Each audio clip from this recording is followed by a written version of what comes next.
10.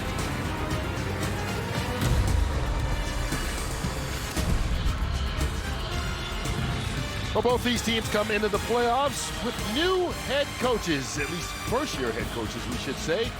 The guy who's leading the Battlehawks into battle is on the sideline with our Brock Hewitt.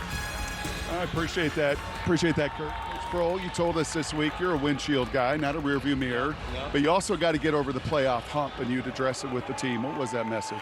Well, this team's different. Different coaches, different players. We just got to be efficient in what we do, protect the football, and just play field position and do the things that we're capable of doing, offensively, defensively, and special teams. We're as good as there is in this league, and we believe that. How do you ignite the offense tonight? Balance. Get the run game going, quick game, get some momentum going, get Louis feeling good, and then take shots when it presents itself. Appreciate it, Coach. All right, Ricky Proehl, the former St. Louis Ram and Carolina Panther. And there's Chris Redmond, who played with Baltimore Ravens in his first year as head coach. He is Louisville through and through, high school, college, and now trying to lead them to the title game in their first year of existence. As we welcome you to the UFL playoff, a reminder that is presented by New Era. Louisville won the toss, decided to defer, and so the Battlehawks will begin on offense. Luis Perez getting ready to take the field. Just a matter of finding out where he will start. Gary Jennings gets him off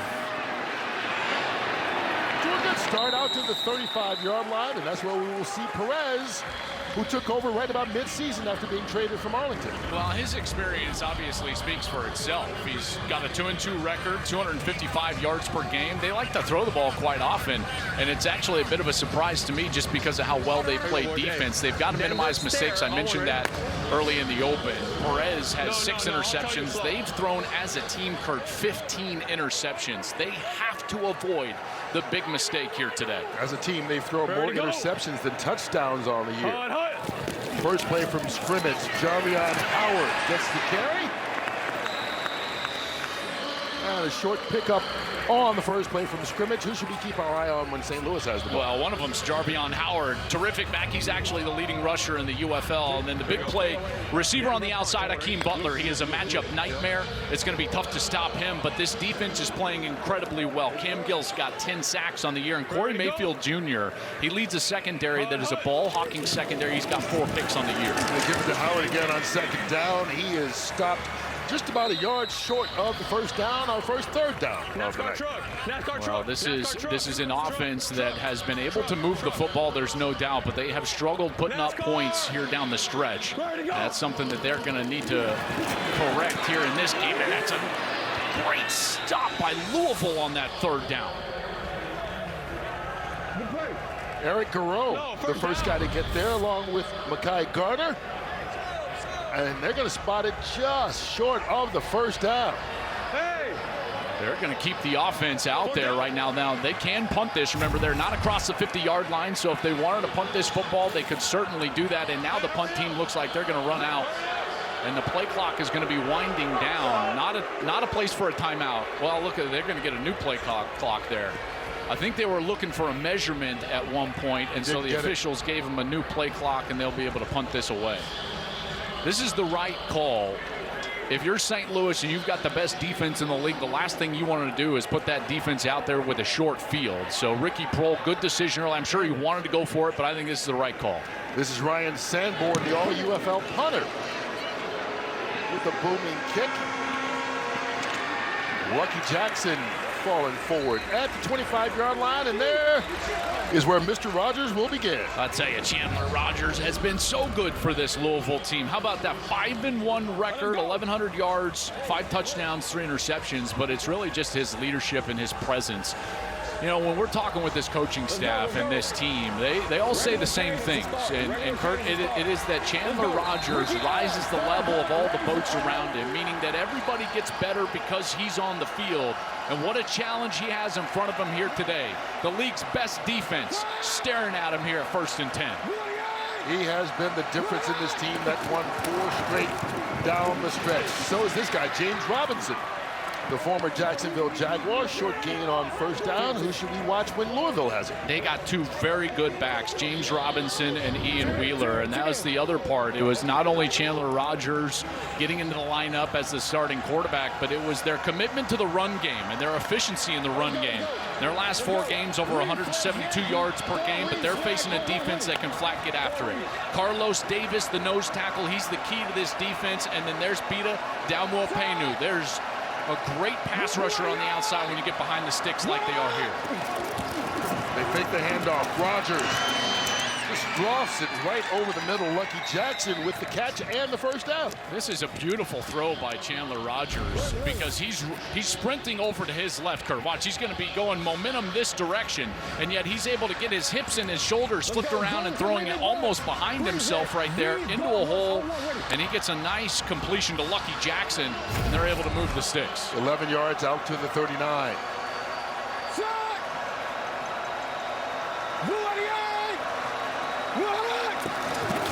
Rogers from the shotgun. Steps it up, and it is complete just across the 46-yard line. There's Jackson again. I tell you, and Brock, you know as well as anybody, as a quarterback, you know, you can influence the confidence of everybody around you, and that's certainly the case with this Chandler Rogers offense. Yeah, and a much better start here. Remember, these two teams matched up 5 weeks ago, and it was not competitive for this offense. It was really since that game they've had a bounce. They got nothing going the first time in the matchup. Much better rhythm to begin this one. 3 points in that one. They couldn't protect the quarterback. They were 2 of 14 on third down. Gave up 6 sacks, but that's the only loss they've had since Rogers started, and they're going to get off to a great start here. Robinson all the way for the touchdown. Right out of the gates, 53 yards, and Louisville's on the board.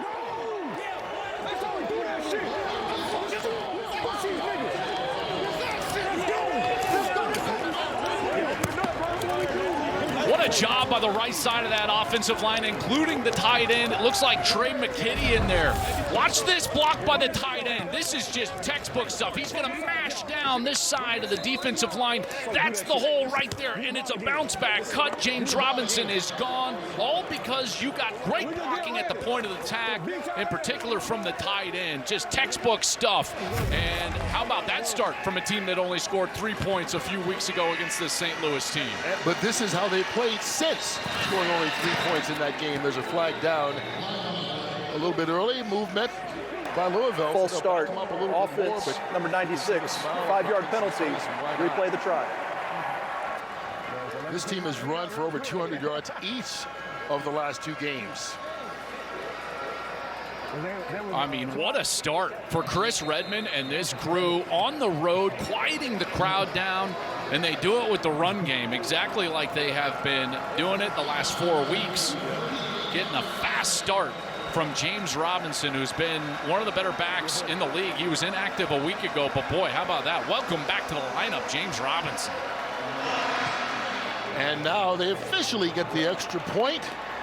4 plays, 74 yards, and a big-time run. James Robinson puts Louisville up, and you think his head coach loved it? You don't have to ask. Go, baby! Go, baby! Go, baby! Let's go! Go, go! Let's go! Let's go! Well, they were locked up in man coverage here, St. Louis was. Watch Jordan Mosley. He's going to be in man coverage on Davison, the other tight end. So as Davison goes this way, he takes himself out of the play. You get the mash down from the right side of the offensive line, and then it's gone. James Robinson with a beautiful cutback. But now you're going to have to look at the adjustments here for St. Louis. Clearly, they try to go man coverage, load the box, stop the run. But because of that crossing action with the 2 tight ends in the game with Zach Davidson and Trey McKitty, now they're going to have to make an adjustment. That's Corey Chamblin, the defensive coordinator.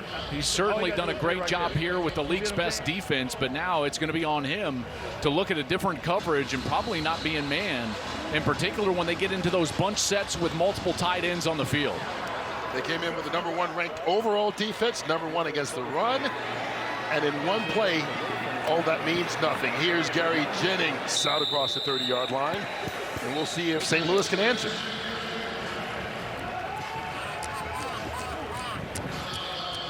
Brock, quite a start for this Louisville team. St. Louis needs to answer.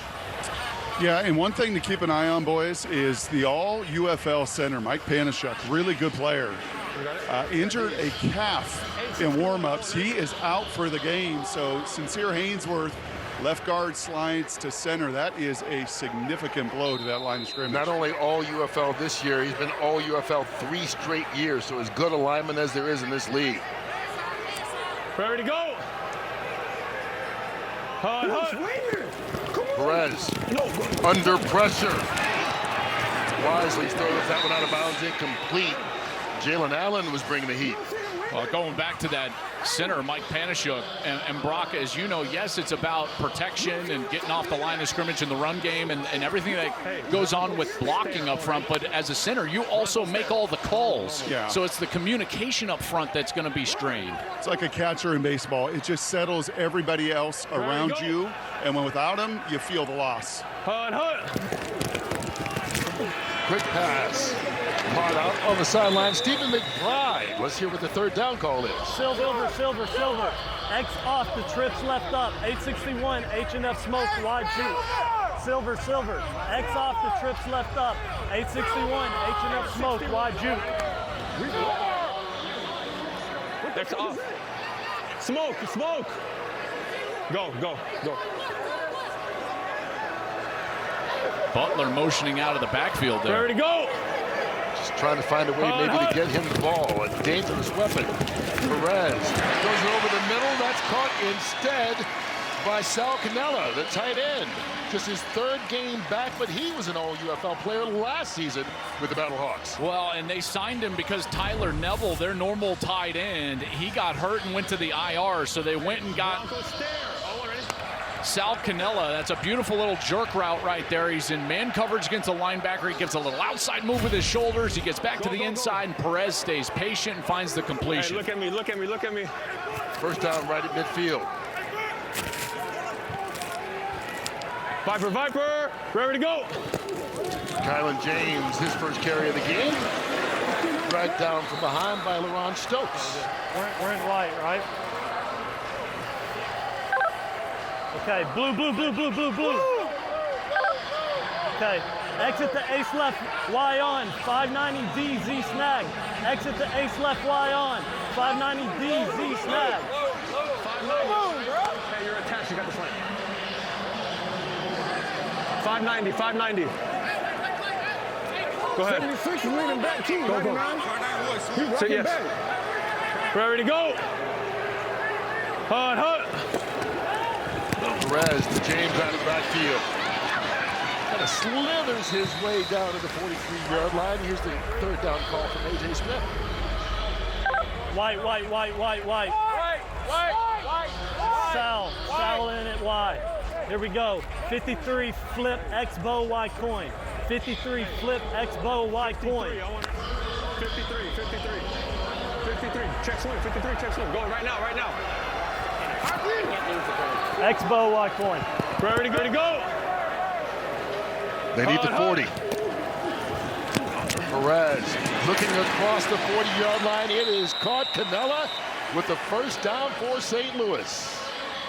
How about Sal Cannella? And remember, Sal Cannella and Perez, they have a history playing together with the Dallas Renegades in the UFL. So these guys are comfortable with one another. And Brock, they're doing a nice job getting the ball out of Perez's hand right now. Cam Gill's got those 10 sacks. That ball is out quick. Yeah, that was exactly the focal point all week in practice. Get back, simplify the scheme, and get the ball out of Luis's hands. Hut. Little trick play. Coming around is Gary Jennings, gets a block, but then takes a big hit. Keaton Ellis brings him down. Good open field tackle made by Ellis, holding him to just 5 yards. Yeah, that's a nice job. Trying to get some misdirection. Here's Cam Gill. He's going to be on that side. And look what he does. He does a great job of forcing that one back to the interior. So not just a great pass rusher, but also on the edge, you're the contained player. It has to go inside of him. It does. And that's what allows Cam Dantzler to come up and make the tackle. Gill, a candidate for MVP, one of the 4 finalists as a defensive player this year. Here's Perez. Wide open, Stephen McBride. First down and more inside the 20. And St. Louis trying to answer that opening touchdown by Louisville. I tell you, Stephen McBride has become a really solid target in the last 3 weeks for Luis Perez in this Battlehawks offense. He's led the team each of the last 3 weeks in catches, and it's plays like that, you know, where Perez is feeling the pressure, he needs to dump it down to a check down, something on the outside, and he's able to find Stephen McBride for an easy completion and a first down. You see averaging 90 yards over the last 3 weeks. Picks up 13 there. Hut, hut. James. Luis Perez held on to that as long as he could. It winds up being just a short half-yard Okay, gain. Hume to trips left. No, Hum to trips left. Hum to trips left. Broncos slow stare wide Dusty. Hum to trips left. Broncos slow stare wide Dusty. Bronco slow stare. Bronco slow stare. White Dusty, remember? You got it? You get into the red zone, I'm just looking for 88. Yeah. You know, I mean, Butler has got to be a target on one of the next 2 snaps. Ready to go. Led the league in receiving, but he is a huge target. Hut, hut. Haven't gone to him yet. Perez lofts it up the other side. Incomplete, intended for McBride. He was there step by step with Corey Mayfield. Hey, Brock, that's one you got a formation correct. Butler has to be your single receiver. You're going to throw a fade, it's got to be to Butler. Yeah, I would agree with that. And a little surprised that Canella not on the field for that last snap as well. You get to the red zone, and you know this. It's about matchups, right? You can call your base stuff, get everybody involved, but you get down to the money area into the red zone, your matchup mismakers have got to get the ball. Yeah, that's right. And Canella's going to be bottom of your screen. He's the inside receiver to the slot. There he is right there, part of the quads. And then Butler's up top. Perez looking for Butler. Goes up. Made the catch, but out of bounds. Cam Dantzler there with him. Just forced him to not be able to get his feet in with the pressure. Well, Dantzler does a great job of using that sideline as an extra defender. Watch, he's in sink coverage, so he just sinks right away, and then he just forces Butler over the sideline. But as a quarterback, you've got to throw that one inbounds. Give your guy a chance, in particular when it's Butler. He's 6'6", 245 pounds. You can't lead him out of bounds. That's an error on the throw from Luis Perez. And so Ramiz Ahmed will come on to attempt the 37-yard field goal. And the Battlehawks are now on the board. So Ricky Prohl's squad gets points out of the drive. It's a 7-2 ball game early on in this UFL semifinal. Well, earlier we mentioned these two teams played week 6. Their only meeting, and it was a dominant performance by St. Louis, especially their defense. 6 sacks. They held the Kings offense to a season-low 3 points. Chandler Rogers, that was his only loss as a starter. That was only his second game as a starter as well. 16-3 was the final. And not only did they sack them and shut down the pass game, look at this. They only had 12 yards rushing, but suddenly Louisville has turned the table in one drive. Not only one drive, 4 plays. Yeah. I mean, they went right down the field. Beautiful job on that long rushing touchdown for Louisville, and they'll come right back on the field. I can't wait to see the adjustments that St. Louis make on that front 7, because that's a great front 7. There was clearly some mistakes up front. You've got to do a better job, in particular on the edge. We'll see if they can do that. Tyler Hudson on the return. And he is stopped at the 35-yard line. All right, take a look at Louisville and all the points scored in the game since Rogers took over. They scored 30 or more in every game except that one against St. Louis in week 3 when they had only 3 points. I hope you bought the tip, because their stock has been moving since then. Buy low, sell high. I got to tell you, this is, you know, the old adage, any sport, play your best at this time of year in the playoffs. And I think, listen, it's hard to argue. I know DC won the other side, and they're going to be in the United Bowl, but I don't know of a team that's played better in the last few weeks than this Louisville Kings team. And the winner of this game will play DC in DC for the United Bowl championship next week. Bouncing off tacklers is Tariq Black. Big gain on first down, and Louisville picking up right where they left off on the opening drive. Look at the confusion. You've got this motion going across. It's going to draw several Battlehawks over, and Brock right now, they can't communicate on that side of the ball. This Battlehawks team, they are confused on defense. And don't you just love the tempo the Louisville's playing with as well? Just on the road, hostile environment, take it right to them.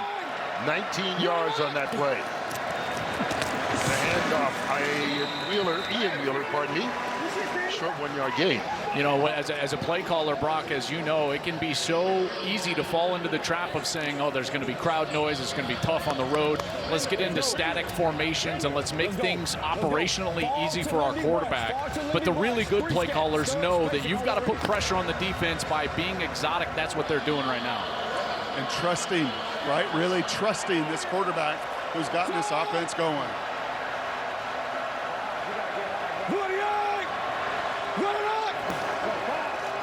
Rogers out of the backfield. Wheeler. And it brings up third down. Hogan, their offensive coordinator. 76, F-Sword, alert Rattler. Roar, 76, F-Sword, alert Rattler. Let's go, Roy, 76, F-Sword, alert Rattler on the right. Ready. Remember, can't punt here. Because they crossed the 50-yard line. Once you do, you're not allowed to punt in the UFL. We're good. Here we go. Four-man rush. Rogers. Isaiah Winstead. A little confusion there, I think. But they're right at that 42-yard line, and you know what that means, boys. It's 4-point field goal attempt time. Here we go with the best kicker in the UFL. Louisville is attempting a 4-point field goal. Tanner Brown. He is 25 of 28, long of 60. He is terrific. So he's made one worth 4 points this year. He'll try and do a second one. The all-UFL kicker, most field goals made in the league this year from 60 yards out. Worth 4 points, and that's easy. The leg comes through. 2 possessions, 2 exciting scores for Louisville. A 53-yard touchdown run, and now a 60-yard field goal worth 4 points. And just like that, they're on top, 11-3. That's 4. That's 4. That's 4, Aldrich. 4 days and counting. The biggest World Cup ever comes to America as Christian Pulisic and the U.S. men's national team kick off their World Cup dream on a huge night of music stars and celebration in Los Angeles this Friday. Our coverage begins at 6 o'clock Eastern with the match at 9 Eastern right here on Fox as the USA takes on Paraguay. Well, not really soccer-style kickers. But the UFL has done a great job of putting several kickers into the National Football League. And Tanner Brown has a chance to be the next one after kicking that 60-yard field goal here in his playoff game as Gary Jennings brings it back for St. Louis. I got to say, guys, last week I might have been a little unfair against the kickers, including the punter who's holding right now, Mac Brown. This is incredible, right? When you got a weapon like Tanner Brown, Mac Brown has also been great as a punter. He had that great tackle last week. These guys, you know, as a quarterback, that provides you so much comfort knowing that you don't have to take a chance with the football once you get the ball across the 50, across the 45-yard line, and he goes out there and buries it. Go. He is a weapon. Hut. Here on first down. Jarvie and Howard with 4-yard pickup. Brock. Go ahead. Yeah, I'll say this too. There was no hesitation about that kick. And part of the reason in catching up with Chris Redmond during the timeout was he hit from 66 in warmups. So there was no hesitation that once they got to 60, he was going to be good. So what you do in warmups, that matters too. And being indoors certainly didn't hurt him. Roger 19. Viper, ready to go. Perez to Howard out of the backfield. Gets away from a tackler and picks up the first. Good second effort made by Jarvie and Howard.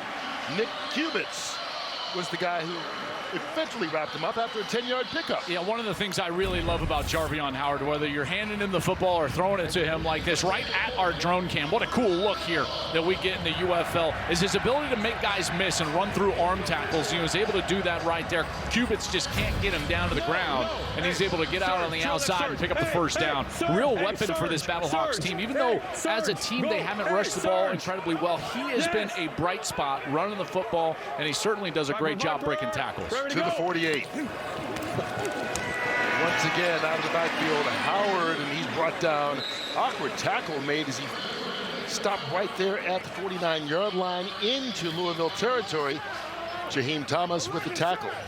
Other than a couple of those fade routes that were thrown out of bounds, Brock, they are not throwing the ball down the field. I think there's a lot of respect for this secondary that has 13 picks on the year. Yeah, and too many interceptions by Luis and the Battlehawks. Ready to go. Might be the final play of the quarter. Perez. That one knocked down at the line of scrimmage. And it will be the final play of That's the the quarter. end of the first quarter. And a good quarter it's been to start this semifinal game. The winner moves on to take on the defending champion DC Defenders in the United Bowl next week. The Birmingham Stallions are the champions of the USFL. The Arlington Renegades are XFL champions. Congratulations to the Renegades, baby. Skip Holtz and his Stallions win 3 in a row. The DC Defenders are the UFL champions.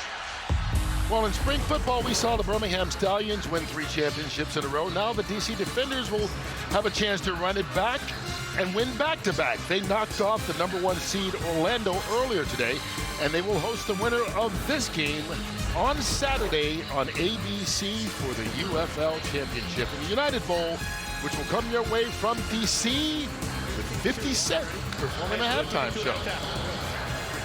It should be a good one. Jason Bean now the quarterback for DC, and he started off the year as Louisville's quarterback, so it could be a rematch if Louisville can hang on, but right now we got a long way to go. First play of the second quarter. Here's Luis Perez being flushed out. Throws that one along the sideline and dancing and just hanging on. Frank Darby makes the catch. Well, they wanted to go to Butler there, but now across the 50-yard line, they can't punt. Probably just outside of field goal range based on what we saw in warm-ups, Brock, and here they're going to have to go for it on 4th down.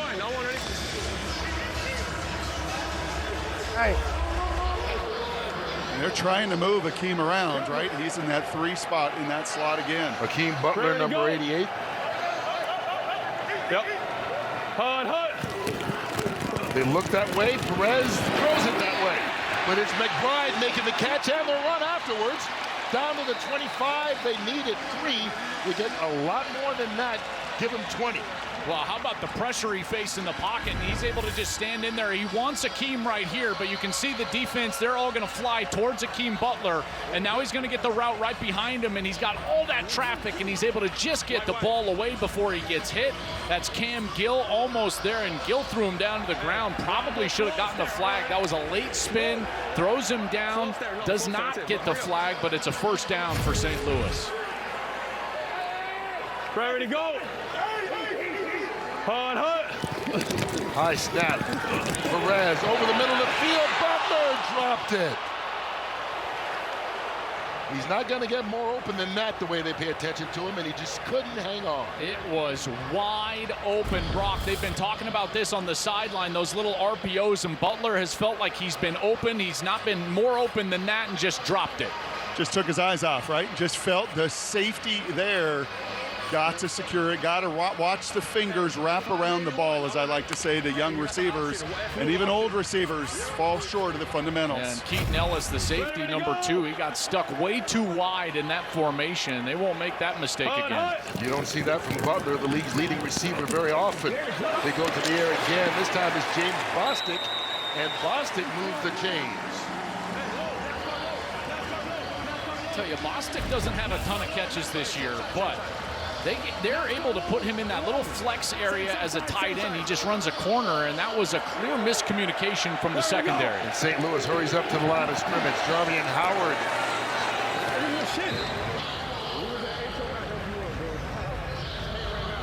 Defensive coordinator for Louisville, Jamie Sharper, the former Baltimore Raven. Able, money, single. Just single. All we're doing is single. Able, money, single.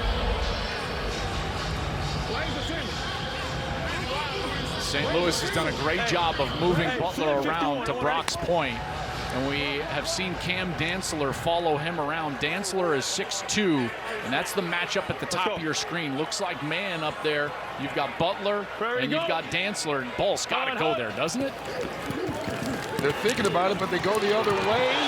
Some contact in the end zone. Stephen McBride, the intended receiver, and Corey Mayfield, the all-UFL defensive back, on the coverage, and may have been too close.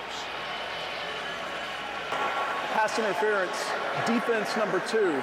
This foul occurred in the end zone. By rule, the ball is placed at the 1-yard line with an automatic first down. Well, I thought McBride ran a great route here to the inside of Mayfield. Watch as he gets to the inside shoulder, and at that point, look at that shimmy right there, and Mayfield gets stuck. All his weight on his heels, his feet stop, and all he can do is reach out, grab the jersey. Correct call, and a great chance here for St. Louis inside the 5. First and goal. Here we go. Howard into the end zone. Touchdown, St. Louis.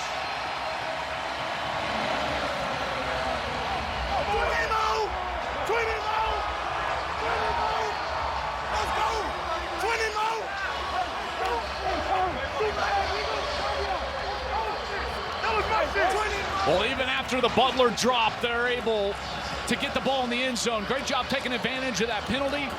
And there's Howard and that power I was telling you about. At contact, he's able to get himself into the end zone. And here down 2, and they're going to actually take the extra point. Thought they would go for 2 here in an 11-9 game, but they'll go for 1 here and try to kick it. Maybe thinking a lot of time left to play. Ramiz, man, come on, give me a flag. Ahmed on to kick it. And he gets the extra point through. And so it's a 1-point contest. Jarvian Howard led the UFL in rushing this season, but believe it or not, this is his first touchdown all year, and it comes at an opportune time in this playoff game against Louisville.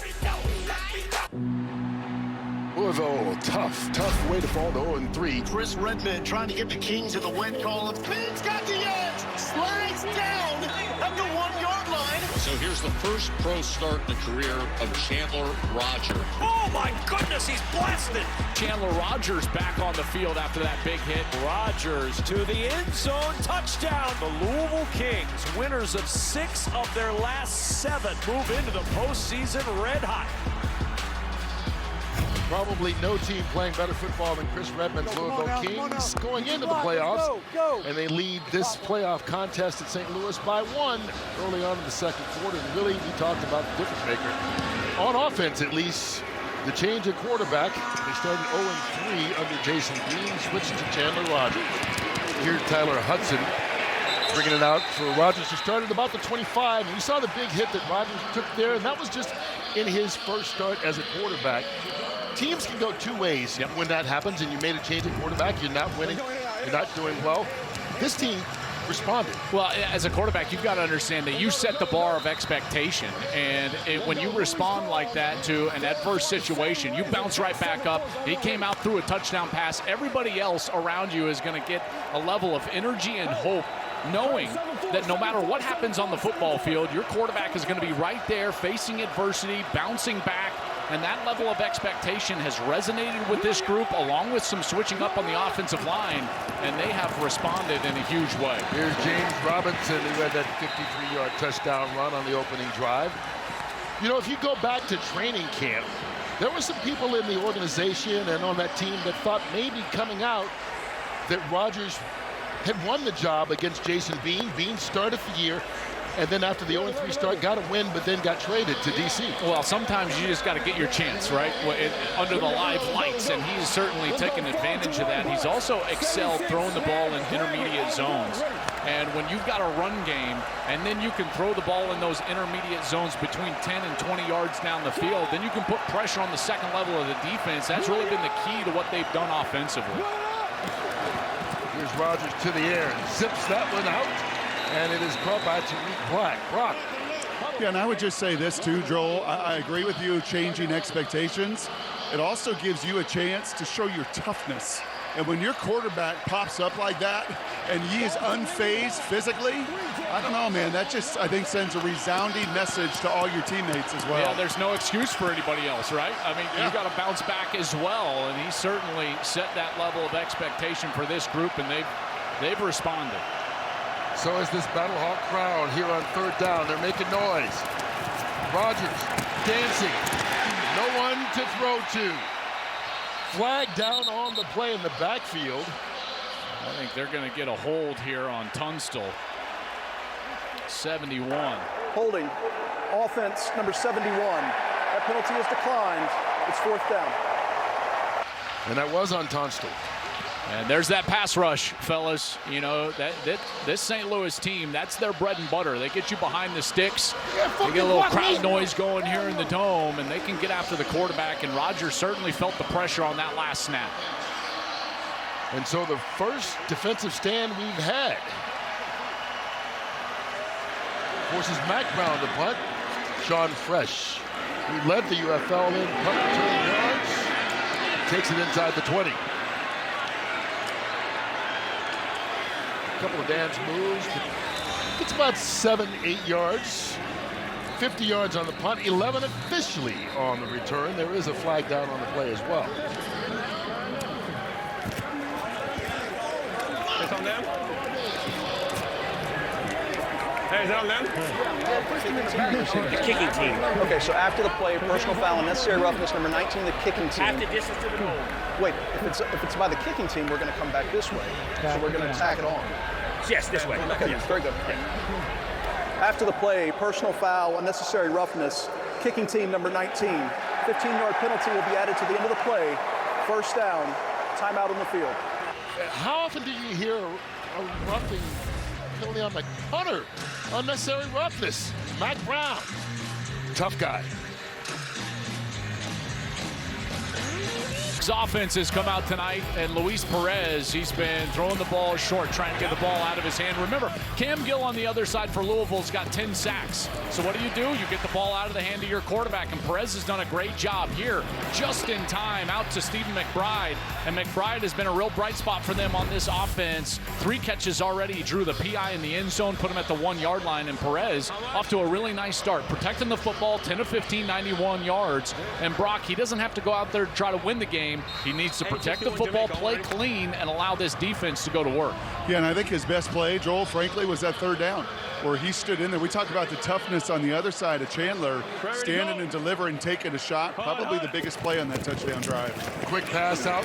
First catch of the game for Hakeem Butler. But everyone in Gray surrounds him right away. He draws attention, doesn't he? He does, and you can tell that was, I think, Brock on the sideline, they were thinking to themselves, we've got to get 88 the football right now, and so they just dial up a little outside screen.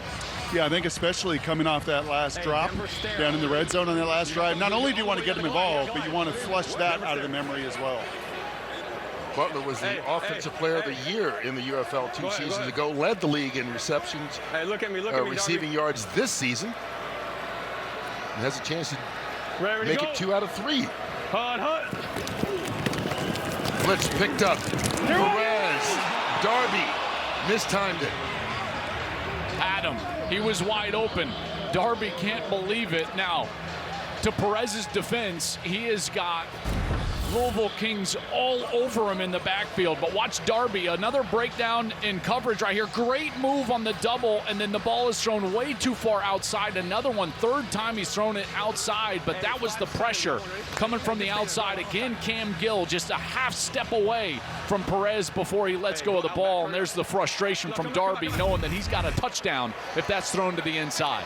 Ready to go. Instead, it's 3rd and 8. Whistles blow before the snap. We got a late snap. False start. Offense number 72. 5-yard penalty. 3rd down. That's on Spencer Rolland. Well, this offensive line, they're certainly having to pay attention to Cam Gill. What a year he's had. He's one of the 4 finalists for the MVP of the entire league as the defensive end. 10 sacks in the regular season. That's a UFL record. And you can tell he's already been, 2-3 times half step away from Perez before he let go of the football. And remember, St. Louis playing without their all-UFL center, Mike Panashuk, who went out early with an injury. Here's Perez along the sideline. McBride, another catch. And McBride going to pick up the first down. They needed 13, he got 14. Yeah, great job on the outside for this offensive line of taking care of the pass rusher. That's a beautiful job by Garage on the left tackle spot, and it allows Perez time to come out and find a completion, and there's McBride again. He's been the leading receiver each of the last 3 weeks. Perez has a special connection with Stephen McBride. That's already his 4th of the night. Here's James on the carry. He'll pick up maybe a yard. And the other thing to keep in mind, now that they have crossed the 50, they can't punt. That's right. And Brock, I think if I'm looking at St. Louis offensively, and you're over there on that sideline right now, you know, when they've got Butler in the slot, I feel like that's when they've been most effective, and they've been really disrupting the coverage structure for Louisville. Yeah, and I think that's freeing up the McBrides and the Canellas in one-on-one situations, and Akeem's got to realize that as much as he wants the ball, he's influencing the game with his impact. Perez brings it down, throws it too high for James out of the backfield. Third down. All right, we're in two down territory. Okay. Give me, hey, X switch, Ocean 11. X switch, Ocean 11. Is Jarvion in? Jarvion, go. Jarvion's coming in. Come out here, signal for me, Brad. Some personnel issues right now for St. Louis. Hey, 50. Wanted to get Jarvion Howard 50. And Kylan James in 50, instead 50. of the backfield. Hey. Viper. 4th and long, NASCAR. Smart timeout. Yeah, they just decide, we're confused. Timeout. Let's settle St. down Louis, here. they're first. 30 seconds. Yeah, it was 50. Yeah, that's why I called If 50. we call X switch, really show it. Really show it. What's good, boys? That you might have to wrap if your guy falls off on the 6-7. These pumps? Yes, fuck yeah. Hold on, wait them. Yes. There's left pass, right? Hey, what do you want? White. Yeah, wait, 0. Trey left, flex, 53, wide choice. Here we go. Trey left, flex, 53, wide choice, H levels, F tack. White. Trey left, flex, flip 53, wide choice, H levels, F tack. Hey, 53, I want ready. Hey, flip, F tack, over here. Yes, flip 53, F tack. Here we go. Don't give him money. Ready to go. Hard. Perez, too high for James again out of the backfield. And will bring up 4th down. Yeah, this is outside of their range. They're going to have to go for this. We got to go. Stay in. NASCAR. Ramiz Ahmed's long this year's 46, and you heard play caller A.J. Smith saying before 3rd down, this is 2-play territory, so they knew they were not going to kick it.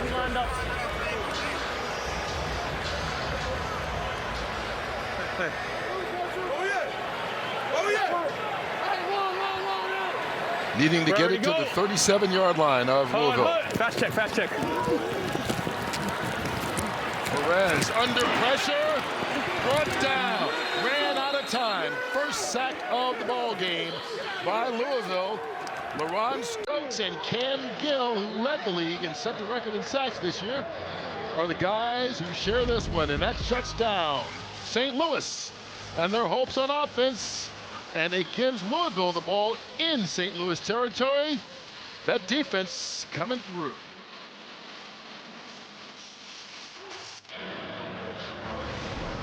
Louisville will take over in St. Louis territory. And anyone facing this St. Louis defense all season long has had a tough task. 31 sacks to lead the league. Overall, they were the #1 team in total defense and #1 against the run. This defense is the reason that St. Louis got to 6-4 this season and back into the playoffs for the 3rd consecutive year. Well, what they've got great players on the interior with Carlos Davis. They've got hard edges with Pita Damuapenu and Travis Feeney. That makes it really tough on any offense. They're on 1st down, pressure coming, and they get their first sack of the day. Levante Bentley and Michael Ojemadia. Well, you talk about getting after the quarterback. Look at them. They're all getting after Chandler Rogers in the backfield. He's got nowhere to go with this football. They're trying to get a little bit of a choice route down the field and just develops way too slowly. And you can see the pressure get home. That ball needs to get out. He's hot right there, Brock. You don't have enough protecting you. That ball needs to get out of his hand much quicker. Yeah, that looked like pump block defense. 7-yard loss on the sack. He'll end around, run by Tariq Black. Tripped up and falls forward to the 45. Jordan Mosley with the stop in the open field. Boy, that's a great stop from Mosley, because if he's able to just skirt that one tackle, you're going to see the misdirection, and they've got the fast flow. You see all that blue coming out that way, and then all the way from the free safety position, Jordan Mosley comes up, makes a great tackle at the legs of Tariq Black. So it brings up 3rd and 8.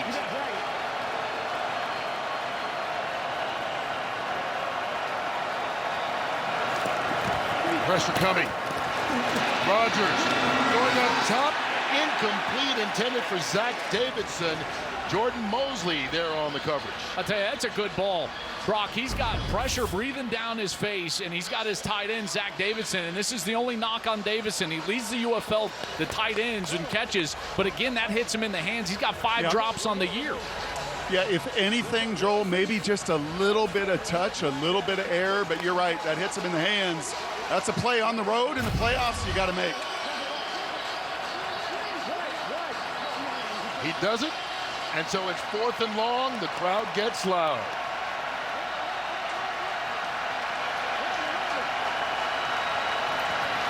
Low snap. Rogers, nowhere to go.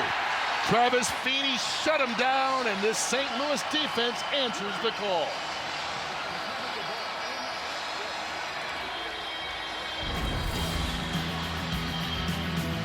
The drop by Davidson certainly didn't help, but we told you how good this defense has been all year long, and St. Louis shows why they were number 1. This is a great job by this defense. Watch this formation that they line up in, and it's all about alignment. So watch right here. You've got Carlos Davis. He's inside of the guard. Now he hops to the outside of the guard. As soon as that happens, he takes the guard. Feeney is now open on that stunt. So you loop around the linebacker. Now you create a little seam in there for Feeney. It's just also icing on the cake that that snap is low and drop. But that was all designed for Feeney in there to get pressure on Chandler Rogers. That's exactly what happened. That's a really good job by Corey Chamblin of knowing who he's got personnel-wise, understanding that Carlos Davis, he's going to cross the face of that guard, and now James Tunstall, the guard, he's got to take him, and that's why Feeney was wide open on that rush. And that felt like a big stop for momentum for this St. Louis defense. Pardon me, that's Matulis here on 1st down, just a short gain of a yard. Brock.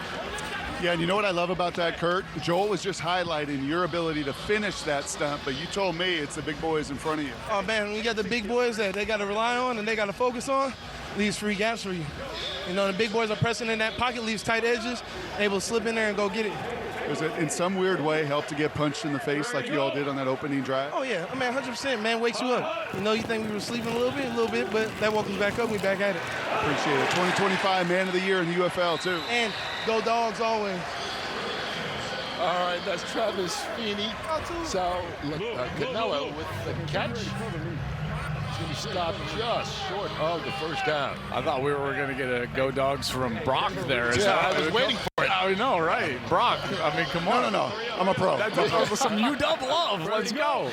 I was waiting for it. By the way, Brock's youngest daughter, Maisie, going to star on UW's basketball team next year. So excited for that one, Brock. The tradition continues here. Big stop on 3rd down, brings up another 4th. Cam Gill with the stop. 4th and 1, Joel, 4th and 1. Okay, yeah, focus. So 4th and 1 here. Listen, I think that you've got to have Jarvion Howard on the field. He's so physical in these types of situations, and he's in the backfield with Luis Perez. Perez is not going to hurt you with his legs. I would think that they would just run this one. Nope, now he's going to come back into the backfield. It's got to go to Howard, doesn't it? He's lined up. Hut. Yep. He may have gotten the defense to jump offside. Do you have NZI? Josiah Bronson moved early. Neutral zone infraction, defense number 91. That 5-yard penalty results in a first down. Brock, that's experience from your quarterback right there. Yeah, I like that. I like the little motion, right, to see early what kind of front they were going to be in, and they were bailing out of it. So you not only have the motion tell, you then do the hard count, and you trust. Even with the new center, you've got to trust people in playoff games in big moments. Well, that trust got them a first down. Hut. Now it's Howard. And Howard picks up 5 yards. Takes us to the 2-minute warning. This is the 2-minute warning. The offense has got rolling early. It's been a defensive battle since. Welcome back to the UFL playoffs presented by New Era. 2 minutes on the game clock left here in St. Louis. It is a good one, this semifinal of the UFL. The visiting Louisville Kings went out to the early lead. They're holding on by just a point. With St. Louis knocking on the door inside the 30. Good set. The winner moves on to the United Bowl to face the defending champion, DC Defenders. Jarvion Howard out of the backfield with room. First down and plenty more.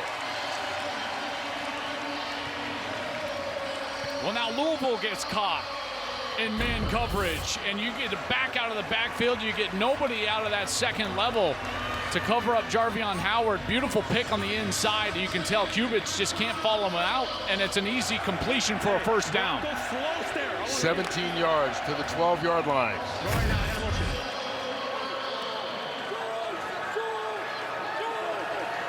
It's Bostic, the tight end, in motion.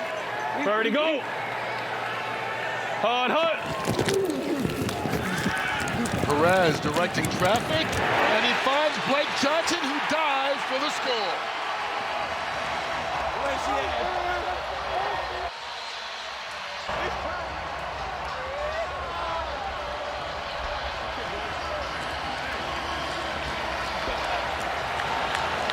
And for the first time today, the Battlehawks are in front. What Perez did such a good job on the move to his right, keeping his eyes downfield. And as Louisville flowed over the top, he was able to find Blake Jackson in the hole of the defense.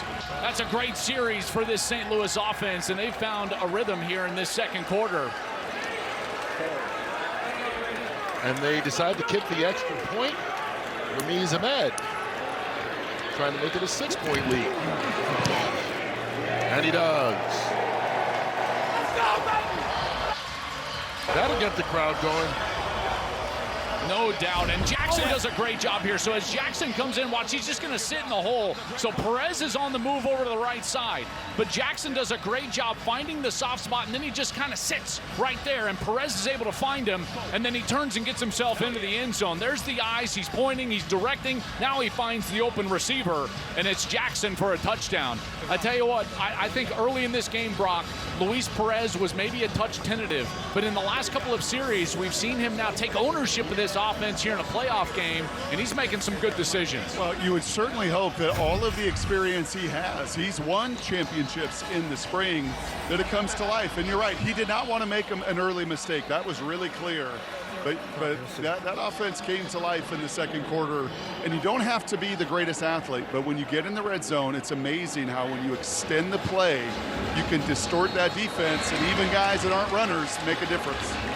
This is Perez's 8th season of spring football. He's played in just about every league. You mentioned won the XFL championship in 23 and was the MVP in that championship game.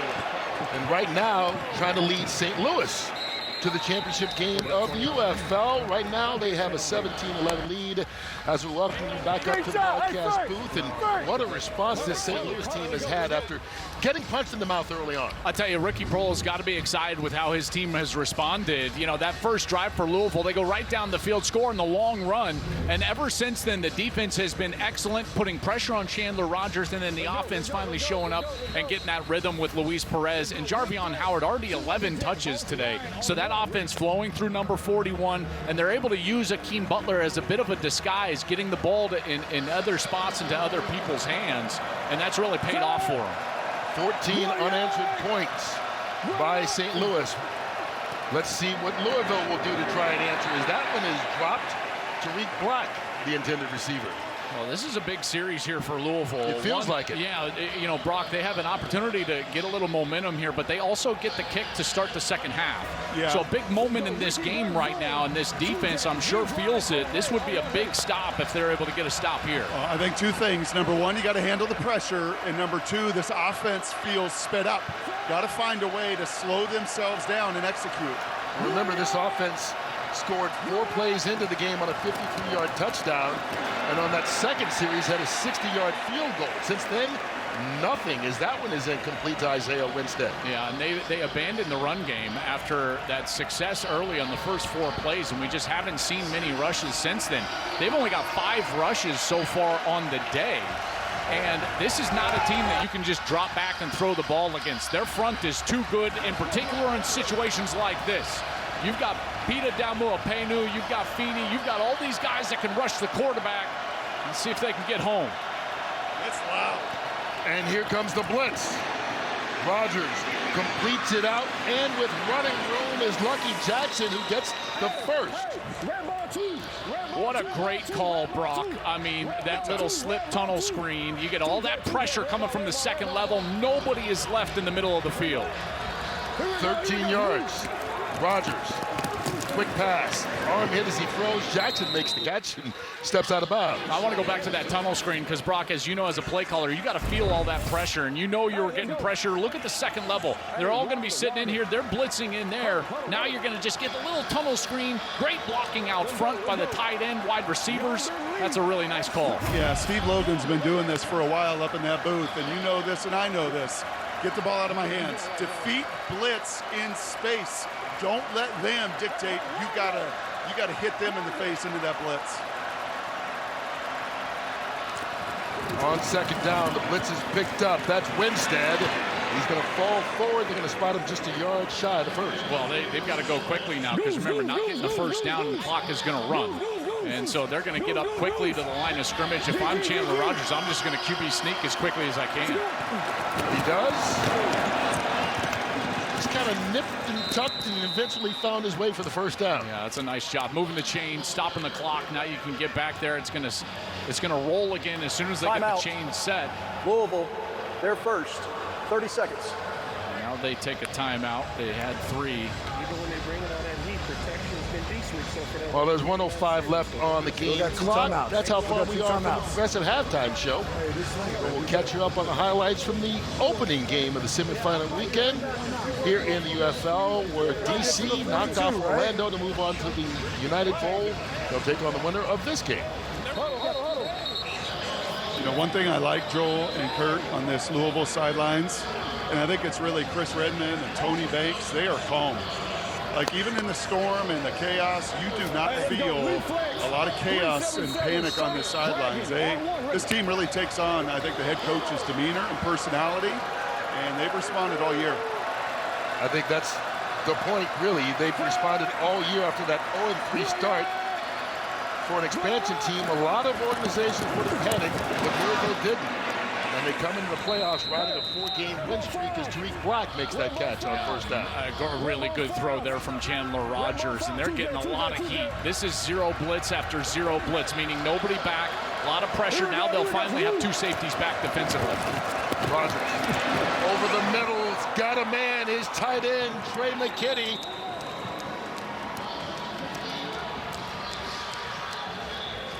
What a call there, Brock. They finally get cover 2 with the 2 high safeties. Louisville, and they're able to hit the seam with Trey McKinney. Okay, so here's you got 2 high safeties. Where are you going to attack? Right in the seam of the defense. And they get up and over the linebackers right here. Beautiful route by the tight end. Rogers finally has time, and that's right on his face mask. That's a beautiful job. Great second level release. He gets himself into that seam, and that's an easy throw. I always felt like, Brock, in the 2-minute situation, as soon as I got 2 high safeties, I want to attack the seam of the defense. And how big was that 3rd and 10 tunnel screen? My goodness gracious. This dome was about to blow its top. They were going to have to punt the ball. You convert that 3rd and 10, and you can see the St. Louis defense sucking wind. And that's all Steve Logan on that call. You know, feeling the pressure, knowing you just execute as a player a little tunnel screen right there, but it's the perfect call at the perfect time. And the 24-yard pass play, their longest pass of the night. And now St. Louis takes a timeout. St. Louis, their second. 30 seconds. Let's talk about it. Let's talk about it. Come on.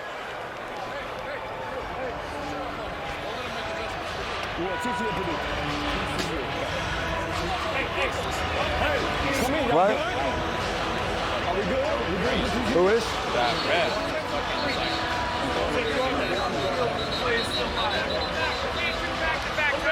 I know that. Yeah.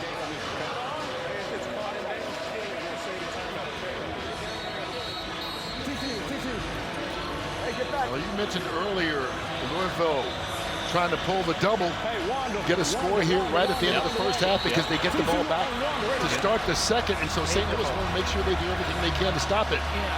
And Brock, this is where, what do you have as a specialty play? A double move, something along those lines. Maybe misdirection, something a little creative. Blitz coming. Pass. Caught by Hudson. It is the double move and wide open in the end zone, but underthrown. Miles Sims with the pick.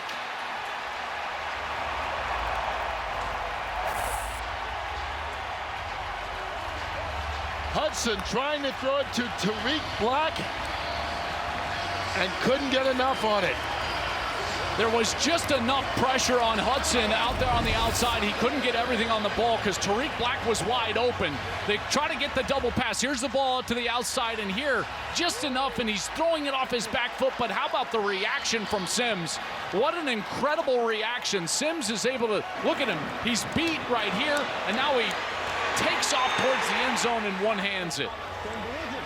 There is a flag on the field after the play. The ruling on the field is an interception that results in a touchback after the play.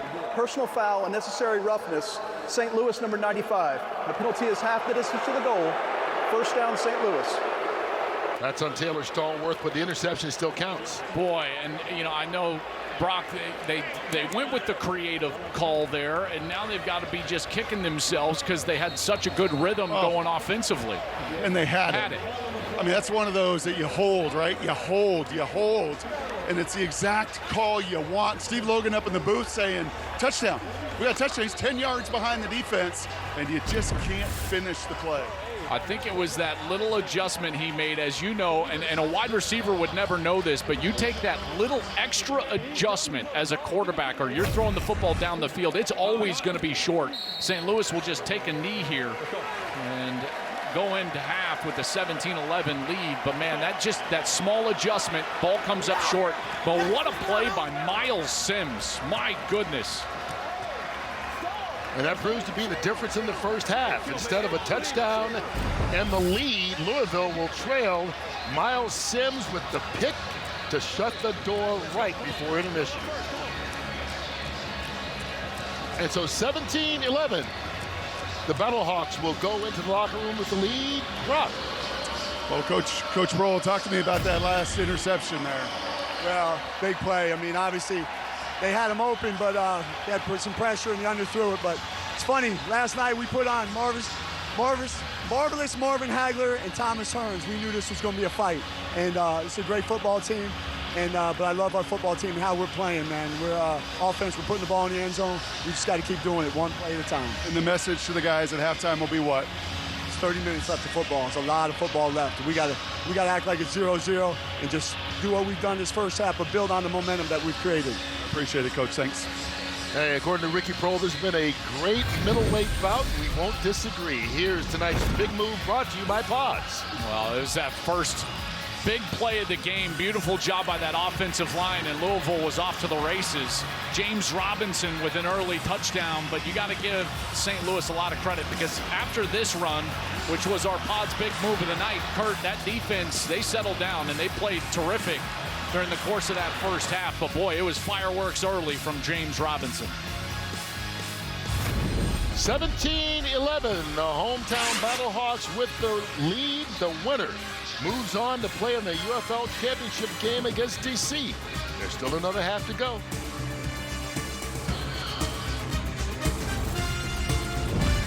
St. Louis leads this playoff game 17-11 at halftime. Louisville got their 11 points on their first two possessions, but nothing since. Brock Hewitt is with their head coach. Well, you had the double pass there right before half, and it was there. What did you see? Yeah, you know, we trying to take a shot there, had an opportunity to try to play off their aggressiveness, their very aggressive defense, and he had him open, probably threw a little bit late. We wanted to really get back to the quarterbacks we wanted to. That was a wide open as well, but just a shot. You got to take a chance every once in a while, and they made an incredible play, stopping them. This is a great team. They're playing at a high level right now. Luckily, we get the ball back in the second half. What was the message to handle all that pressure they've been bringing defensively? You know, everybody's got to do their job, you know, and make the plays when they're there. There's a lot of things there. We're missing a couple reads and a couple little things that we had to correct at the halftime. But the guys are going to be all right. We're going to come back in the second half. Hopefully get this first drive as a big drive for us. Appreciate it. Thanks, Coach. Well, they've handled adversity well all season long. Started the year 0-3, switched quarterbacks after week 4 and won 6 of their last 7. And playing as well as anyone as they come into the postseason on a 4-game win streak. But right now, they've got to come back from a halftime deficit if they want to make it to the championship game. And Ian Wheeler taking a big hit from Michael Barrett on the second half opening kickoff. Yeah, he took off right down the middle of the field, but watch Barrett come in here. Lays the hammer down on Ian Wheeler. And Ian Wheeler and James Robinson, I think they need to be a more of a focal point of this offense during the course of this second half. After that long run, as Ricky Prohl loves the hit, but after that long run to score the touchdown from James Robinson, only 2 carries from the back since. Where's the commitment to the run game? They need to get back to that. Well, they start off that way. Robinson caught in the backfield, though. Feeney forced him to turn around and then got back in the play to make the tackle. Great job by Travis Feeney. He's just an effort player on the edge. And what you need, this is just a teaching tape right here, Brock, on the edge. So you got Feeney, and you've got to be a hard edge. You can't let anything outside of you. He doesn't let him outside of you, and now it's about effort. So that's the rest of the defense. They're coming in, and then Feeney comes in there and cleans it up. Drops Robinson for a loss of 2.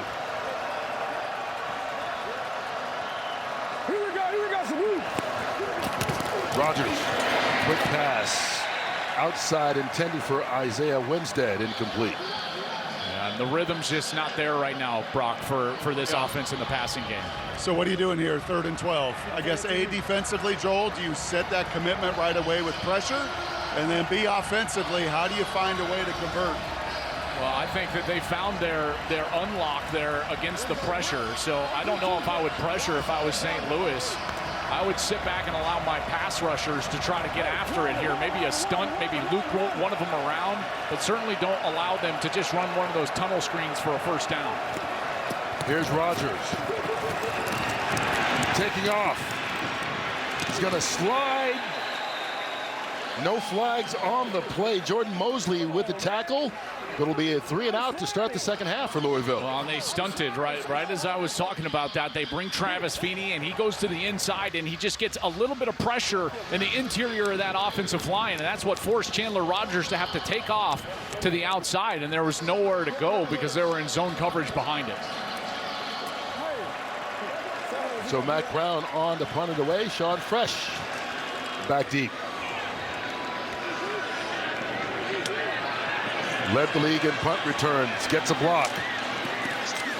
And he wrapped up right about the 27-yard line by Steele Chambers. 50 yards on the punt, 10 on the return. We'll see what Ricky Prohl's Battlehawks will do the first time they touch the ball here in the second half of this semifinal playoff game.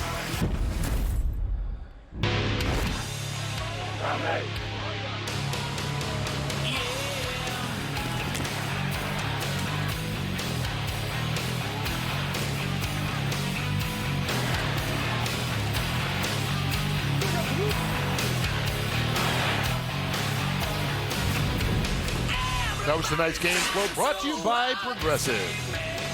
Well, the St. Louis offense has been in the flow of late. 14 straight points after being down 11-3 early on. They touch it for the first time here in the second half, starting at their own 25. Go. Ready to go. Hut.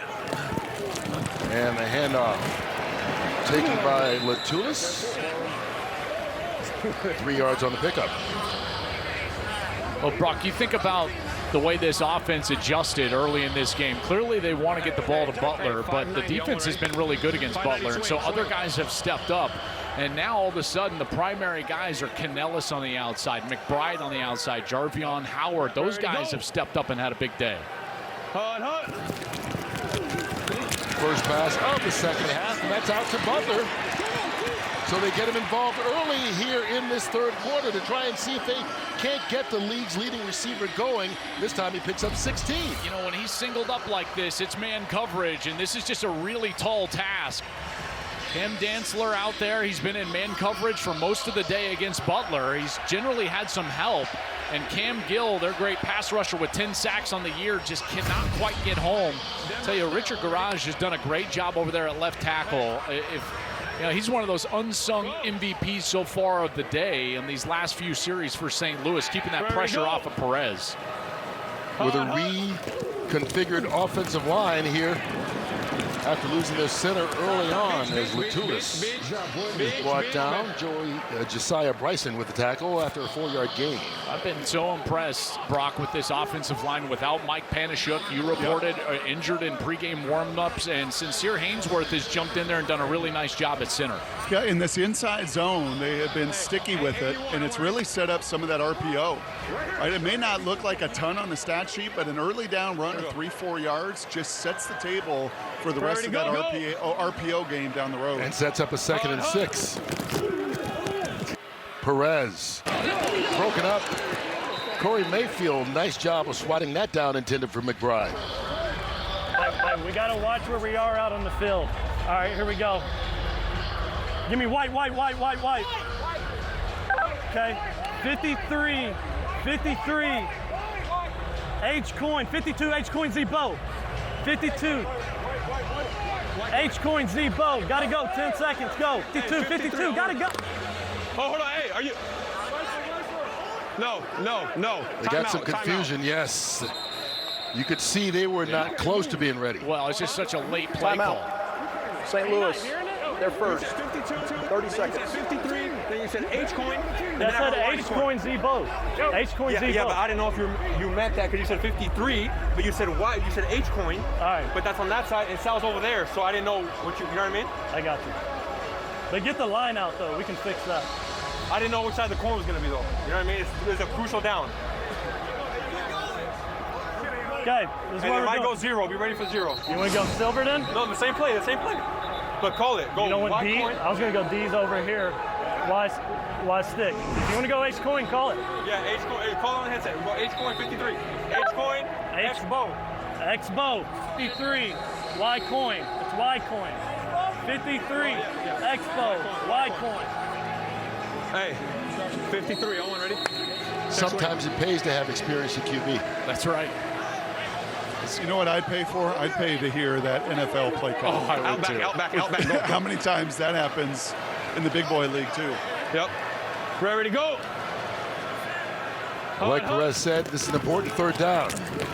Needing 6, they get it. Sal Cannella, his 3rd catch of the game. Make it his 4th. There's a flag down on the play. Yeah, it's going to be on Cannella. He spun the ball right at the feet of the defender after the catch. So this one's going to be a first down. Then it's going to be a dead ball, personal foul, and they're going to back him up. Conduct, St. Louis, number 80, his first of the game. 15 yards, but it's going to be 1st and 10, correct? Yeah. After the play, unsportsmanlike conduct, offense, number 80, his first of the game. 15-yard penalty. St. Louis ball, 1st and 10. All right, so it's a 9-yard pickup, a 15-yard penalty. They lose 6 yards, but they get the first down. That's right. So it's 1st and 10, but because of this right there, can't spin it right at the feet of the defender. And he should know better than that. Sal Cannella is more experienced than that. So, yes, that'll back him up overall. And they went to the tight end. Yeah, we're trying to get the tight end. You know, that all that confusion, Brock, on the previous play call, it was for Cannella. Perez correctly called the timeout because the protection was wrong, the side of the formation was wrong and incorrect.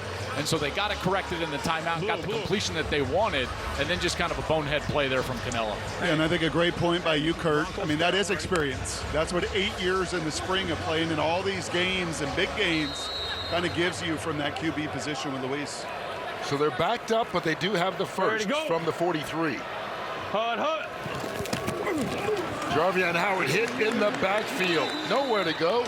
courtesy of Steel Chamber. Okay, stay in blue. Okay, zoom to ace right, Y on, Broncos stare, Z glide.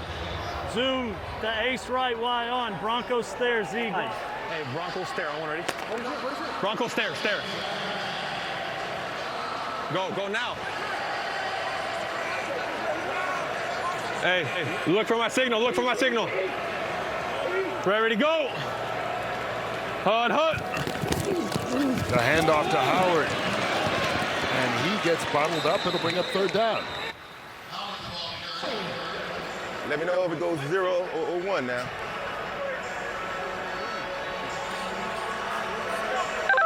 Just don't show it. Blitz auto, single, alert smoke. Blitz auto, single, alert smoke. No, chips right up. So chips right Brock, up. they're No, gonna chips right up. Yep. They're coming. They're coming here. 860, I want ready. And trying to disguise it, right? Let's go. And keep in mind before the penalty. Guys, remember, they crossed the 50 before the penalty. I think you were about to say they cannot punt on this series. And so it almost picked off. The averted disaster. Cameron Dantzler had it right in his bucket. Oh, Brock, he was going to run right past you. You're sitting over there on the 30, and Dantzler reads it perfect. Great burst on that ball, and he just can't secure it. He's gone. He is absolutely gone. He hits his head on the pylon. They are coming out to punt. They're coming out to punt, but they're not allowed to. I don't believe that they should be allowed to. That series crossed the 50, and then a penalty moved them back beyond the 50. But the officials are letting it go. You're going to have to get an explanation from Dean Blandino on this one. I get the only explanation would be that it was a first down. Dean, can you explain that? Yeah, so remember, the ball did cross the 50, but it wasn't made ready for play yet. The penalty against Canella moved it back.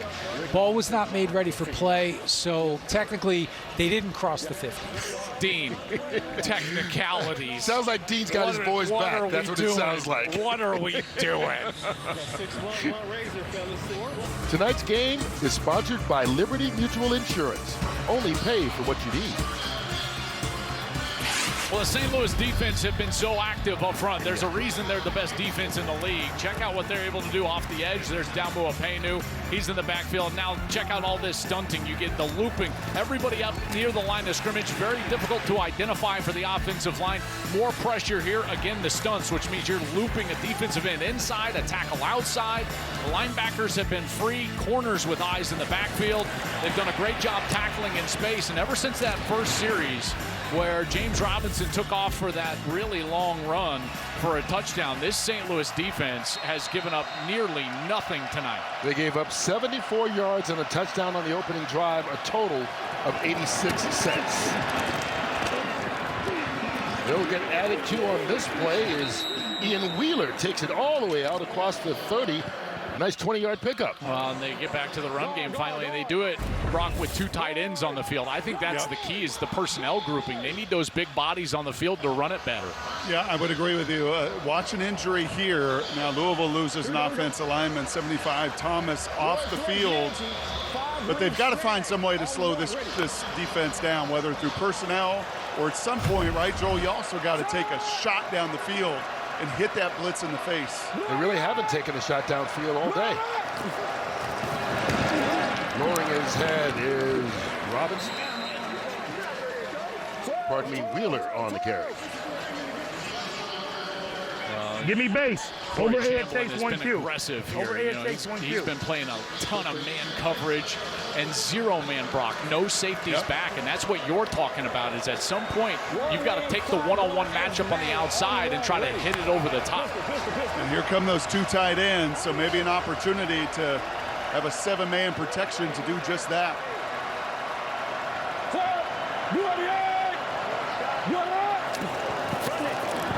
They hand it off again.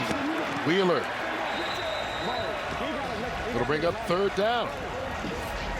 Well, you can tell what the emphasis was on the sideline before this series. Hey, Hippo. 8 Hippo, Tallahassee. 8 Hippo. It was all about the run game. Remember, in the 4-game win streak they had coming in, they've been running the football over 30 times per game for 170 yards, this Louisville team. They're trying to get back to that, but I don't think you can do that here. Brock, not on 3rd and 4. This is going to be a Rodgers down right here. Someone's got to make a play on the outside. And this crowd is electric. Defense showing blitz. They come. Rodgers gets it out. Isaiah Winstead move after the catch. And there he goes down the sideline. Will they catch him? Tripped up just inside the 15 by Taylor Hawkins, who saves the touchdown. But a big play of 54 yards. And great recognition, first by Isaiah Winstead to cut off his route. It's kind of a side adjust, meaning that he's going to cut his route off, and then the quick read by Rodgers. He sees the blitz coming, ball out right away, and that allows Winstead to run after the catch. Beautiful move back to the inside, and then you see some of that speed down the sideline. First down. Wheeler is plowed right into the pile.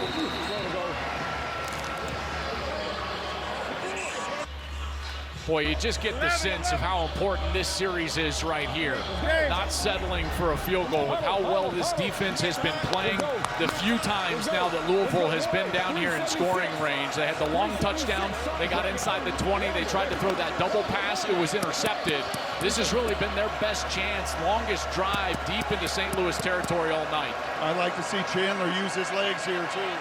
And they bring in big teams Robinson for protection. Towards the end zone. Winstead! Caught. Touchdown, Louisville.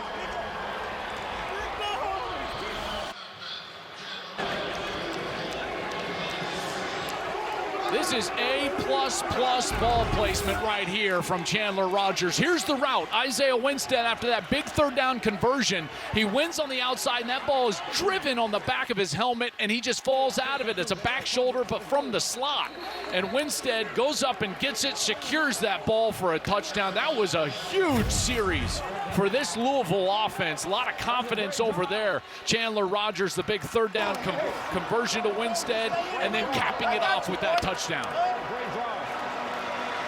Winstead, their leading receiver during the regular season, gives them a chance to go back on top.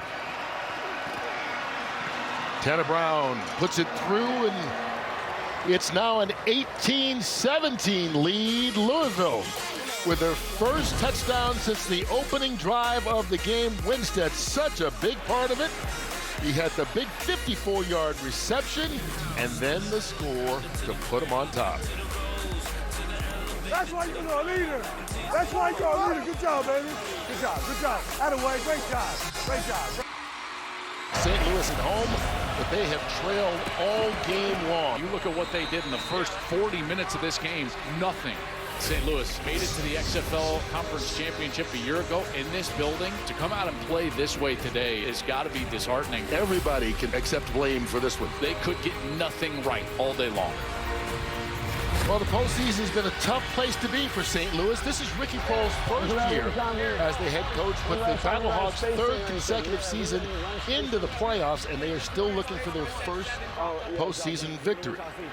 And they've been at home both of the previous 2 years. And that's a point that Proehl said it was a different head coach, different coaching staff, not pointing blame, but just saying a different regime. But he reminded his team of their failures in the postseason as they got ready to take on Louisville here.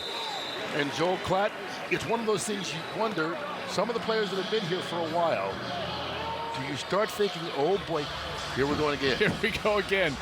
Well, you know, certainly with the way that they've played defensively, when you give up a couple of big plays like that, we saw the big play for the touchdown in the opening series from Louisville, and then they're on that 3rd down, you feel like you have them, and they get the big conversion to Winstead and then punch it in the end zone.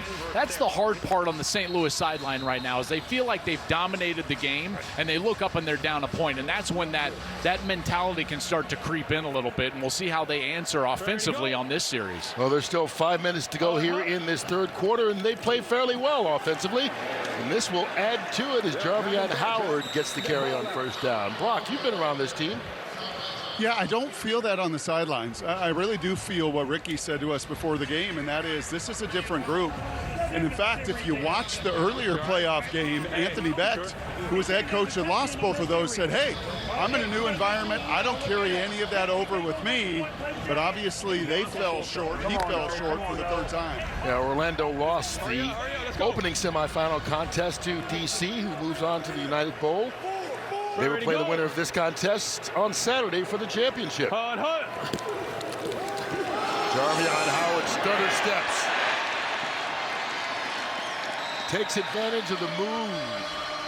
Nice game there on first down by the leading rusher of the league, 13 yards. And they're finally starting to gain some yards with this run game. They haven't had a ton of success, only 2.5 per carry.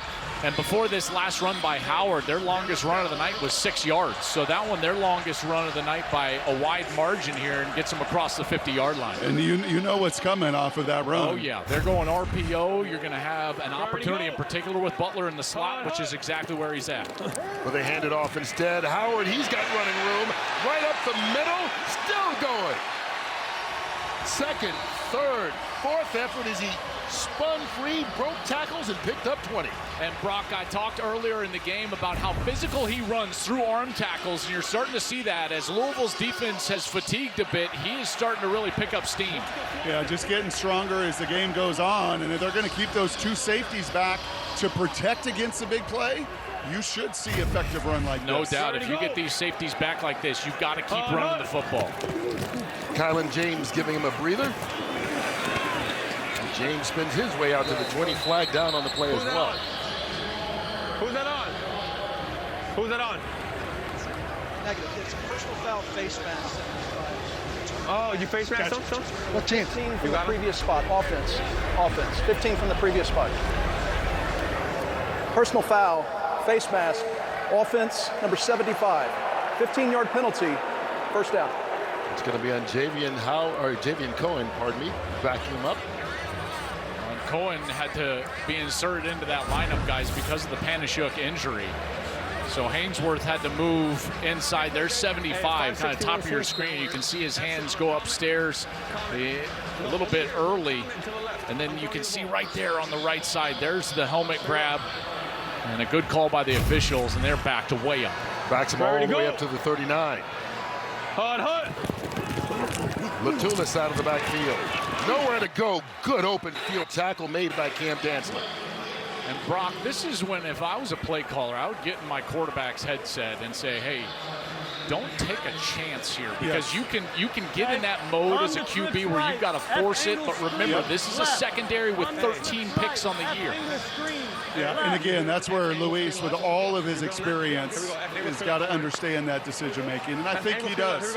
Been better today protecting the football, and he's got to be at his best in the final 17 minutes. You're really playing these next two snaps for a field goal. Pressure. Howard. And Howard picks up 4 yards. Third down call. What a play by Kubitz. Brock, he was being blocked and made that tackle. That was incredible. Silver. Trips right up. We got to get in the field goal range. 860 D's, H corner. 860 D's, H corner. He cannot take a sack. It would be about a 55-yard attempt right now, which is 9 yards longer than their kicker Ahmed has made all season long. So they need to pick up some yards.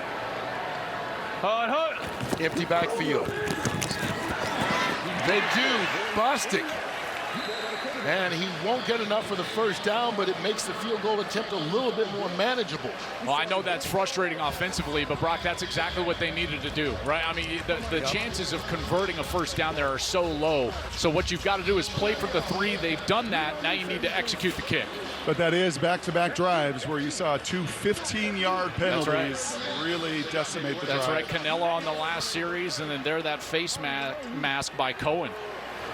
And so it'll set up a 45-yard attempt from Ahmed. Come on, Money Means.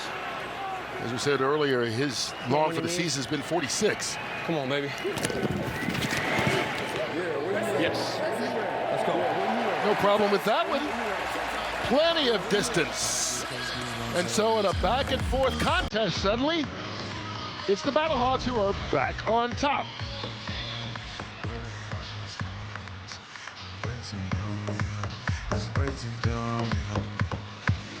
I get those goosebumps every time.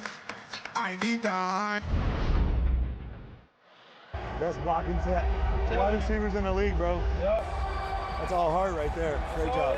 That's love for your teammates. That's right. Hey, let's go. Come on now. Let's go. Let's go. Let's finish this game. Let's finish this game. Let's go. Let's finish this game. All right, let's go. Ready? Let's go. Hey, they don't score, we win. Let's go. A battle of first-year head coaches who've gotten their teams one game away from a championship contest. The winner of this semifinal matchup will meet DC in DC on Saturday in the United Bowl for the UFL Championship. And right now, it's been a good one. 20-18, St. Louis on top. And Louisville getting a chance to try and answer. Oh, he dropped it. Did you see that bounce? Oh my Tyler Hudson. goodness. Did you see that? Fortuitous, I think, is the word. Holy cow. As he was hurdling, this ball came out. Right there. Look at this. Ball is on the ground. It hops right into his hands, and he's able to take it out of bounds. That is an incredible bounce for the Kings. Good fortune on that play. Will it lead to some more here on this drive?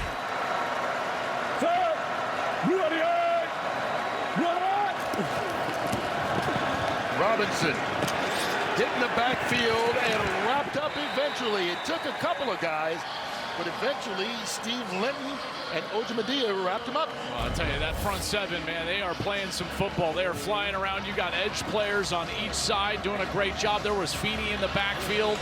You got corners coming up playing physical.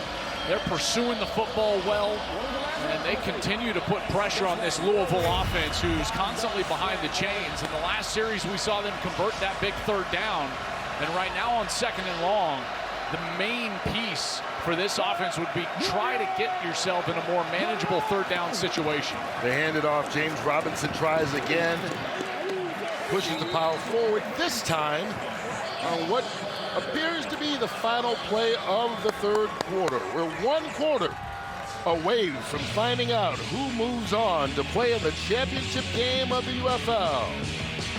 It's 20-18 with 15 left.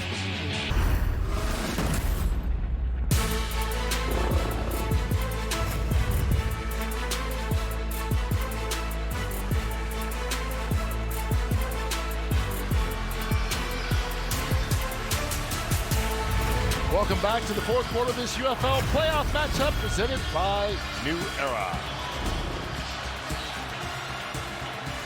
The Battlehawk crowd making noise, trying to encourage their defense here on third down. As they try and hold on to this lead, Chandler Rogers steps up, and it goes right through the fingertips of Lucky Jackson. Well, they're trying to get the crossing route thrown here, and Lucky Jackson just gets a fastball. He's got a little bit of space, but they end up coming across the middle. If he catches that, he's going to have a chance to turn up and at least make a dive for that first down marker. But as a quarterback, you got to put that out in front with just a little bit of touch and not give him the fastball on the back shoulder. Sean Fresh back deep. Survey.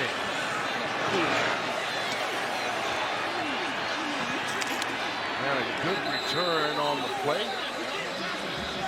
There's a flag down right about the 15-yard line.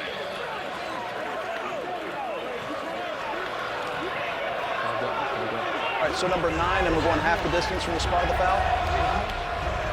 So full 10 if we're going from the 20 to the 10. Number 9. During the return, illegal block in the back, receiving team number 9. 10-yard penalty, first down. Trey Dean called for the illegal block.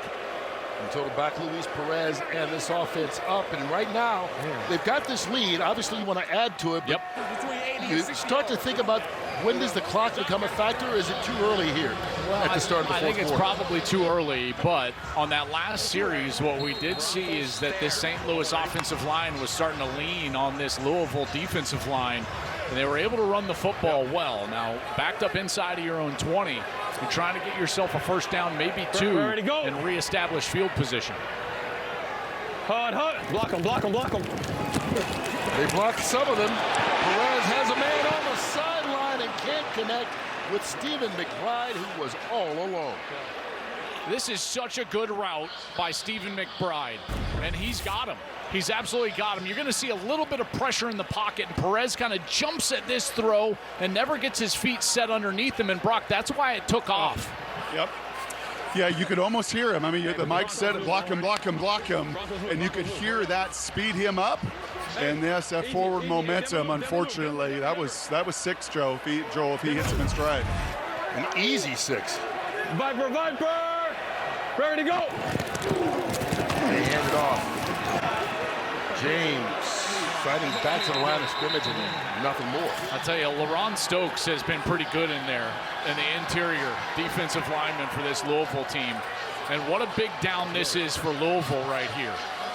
An opportunity to get off the field, but not only that, guys, but reestablish field position. You know, if they can force them into a minimal gain here, they're going to get the ball right around the 50-yard line, maybe the -45. So a real opportunity for this defense to set up their offense with a shorter field.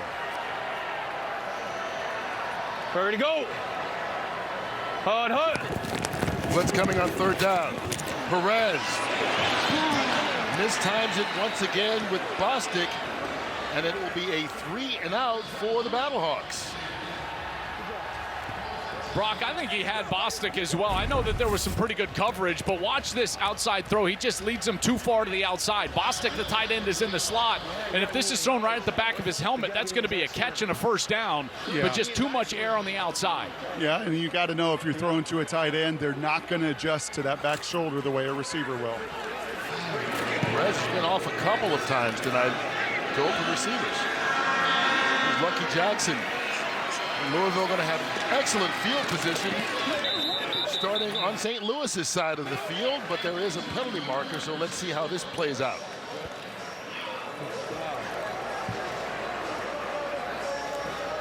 So during the return, holding receiving team number 10, 10-yard penalty from the spot, and we're going to timeout.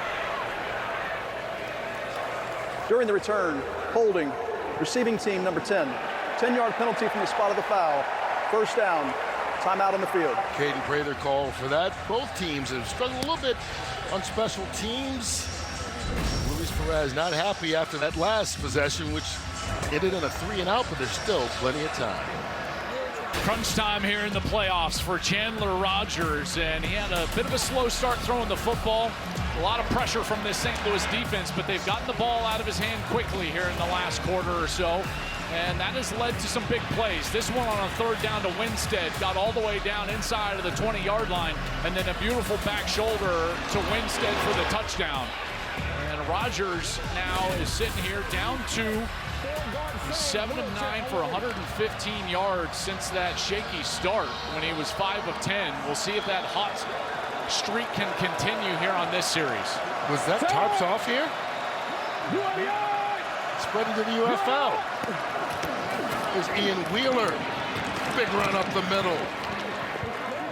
Picks up 11 and a 1st. Well, that run game is going to be important because, Brock, you know, you've said this during the break to me a couple of times. At some point in this 4th quarter, Chandler Rogers is going to have an opportunity to keep it on the edge. Yeah, you just see it all the time, right? From real good running quarterbacks. Lamar Jackson, probably the best in the league. He just holds and waits until that moment is big enough in the 4th quarter. We're getting pretty close to that time. They hand it off instead. Around the corner is Wheeler down the sideline, wheeling into the end zone. Touchdown, Louisville.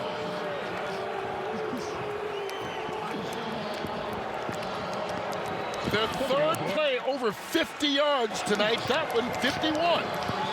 I mean, this is a great run. There's no doubt. And the offensive line does a great job, but Tariq Black, the wide receiver, makes the entire play. Watch this block he's going to throw on the safety. This makes the play right there. Bang! He cracks back, corners out of position. Now it's just a foot race on the outside, a one-on-one. He beats him to the outside, and a huge play down the sideline. What a block from Tariq Black, the wide receiver. Opens it up for the touchdown. Yeah, record him. He's fast. There's a challenge flag being thrown by St. Louis.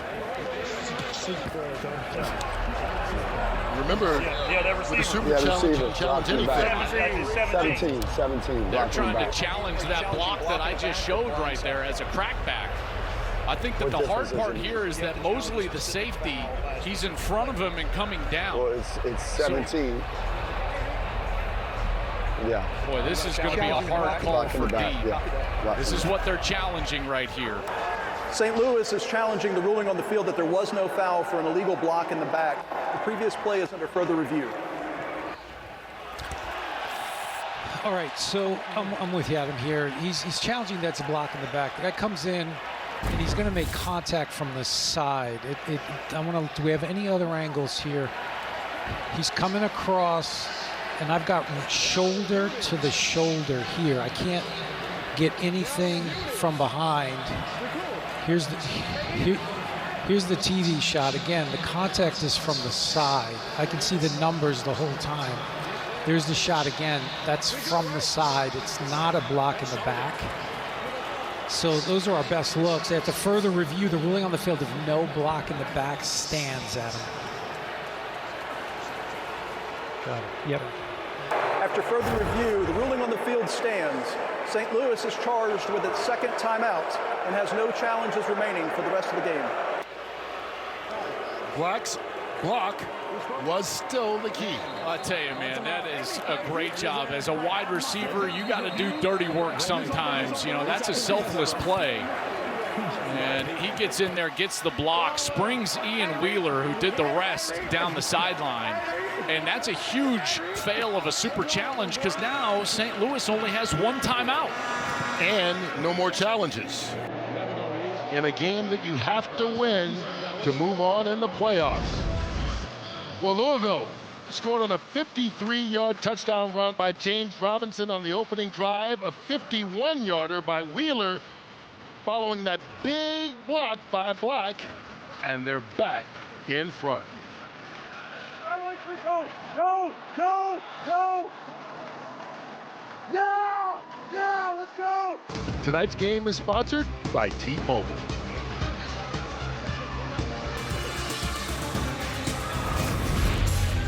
Well, it's been big plays from Louisville. This was the opening drive of the game, and they were able to get a huge run, 50-plus yards right here from James Robinson.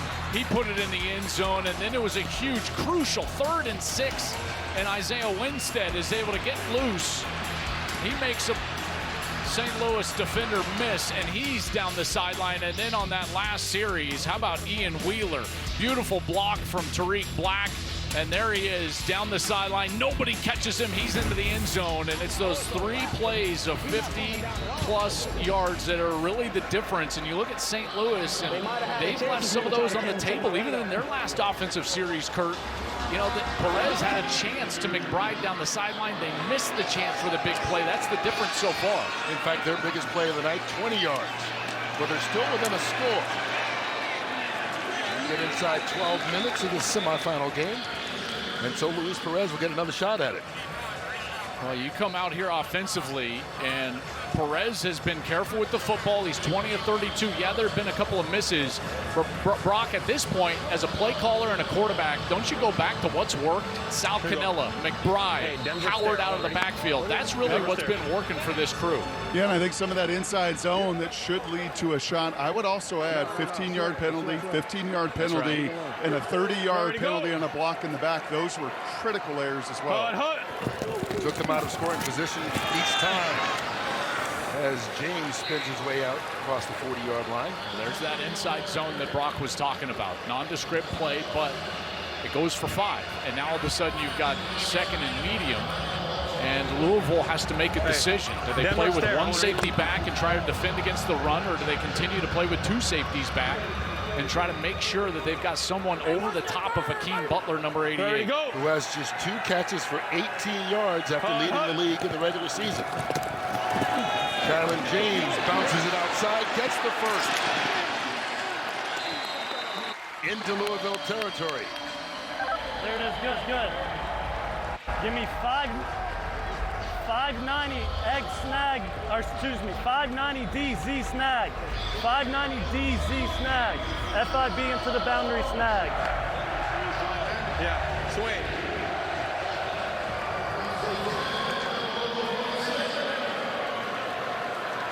We're ready to go. First down from the 46. Perez, nowhere to go. Wrapped up and brought down. Travis Bell with the sack. Just nowhere to go. And this is where it pays to have those deep safeties, linebackers with eyes in the backfield, just playing some zone. They come down, they roll out of it. Perez can't find a wide receiver. No outlet on the outside. Great job by that defensive secondary. And ultimately, Travis Bell is able to get home. How about Bell? 310 pounds. Just all effort on that last play. Second sack by this Louisville defense. Backs him up 6 yards. Ready to go. And back into St. Louis territory beyond the 50. Here comes the pressure again. Perez steps up. He's got a man along the sideline. McBride tiptoes. And he makes the catch. His 5th of the game, and that's about as big as any. Yeah, and that's a really nice throw from Perez because he's got to get it over Corey Mayfield. Mayfield is over there into the flat, and great feet from McBride. Only needs 1 foot down here in the UFL. There's that left foot down, secures it, gets the right one down for a good measure. Beautiful play there for a first down. 17-yard gain to the 35. Perez. They faked the handoff and wound up throwing it to Canella. And after running the football so efficiently here in the second half, they take advantage of using it as a decoy. Yeah, and there's that decoy that Brock was talking about, and they get Canella, and they're going to get a super challenge here because Louisville felt like they were held on the edge. There was a rusher, forgive me, I didn't get his number as he was getting close to Perez. Okay, what do we got here potentially? Let's listen. A hold by 76. I see it. Louisville has challenged the ruling on the field of no holding. The previous play is under further review. He hooks him. All right, so they're challenging holding by the left tackle. I'm looking at 76. We do have a rip. He is beat, and now does he grab him and pull him? Or I see the defender's feet continue forward. I'm on Skycam. Was it holding or not? What do you think, Davion? So here's what broadcast is showing.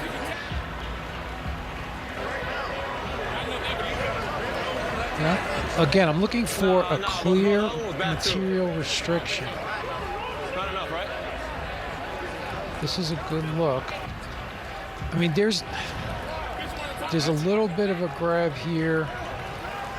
Right at the point of attack, absolutely pulls it. Right as the ball, I mean, Perez still has the ball, and now this is where I have a problem right there. When he yanks him back right there. Yeah, so we do have a hold on 76. We have a hold on 76, Adam, so I'm going to give you the information.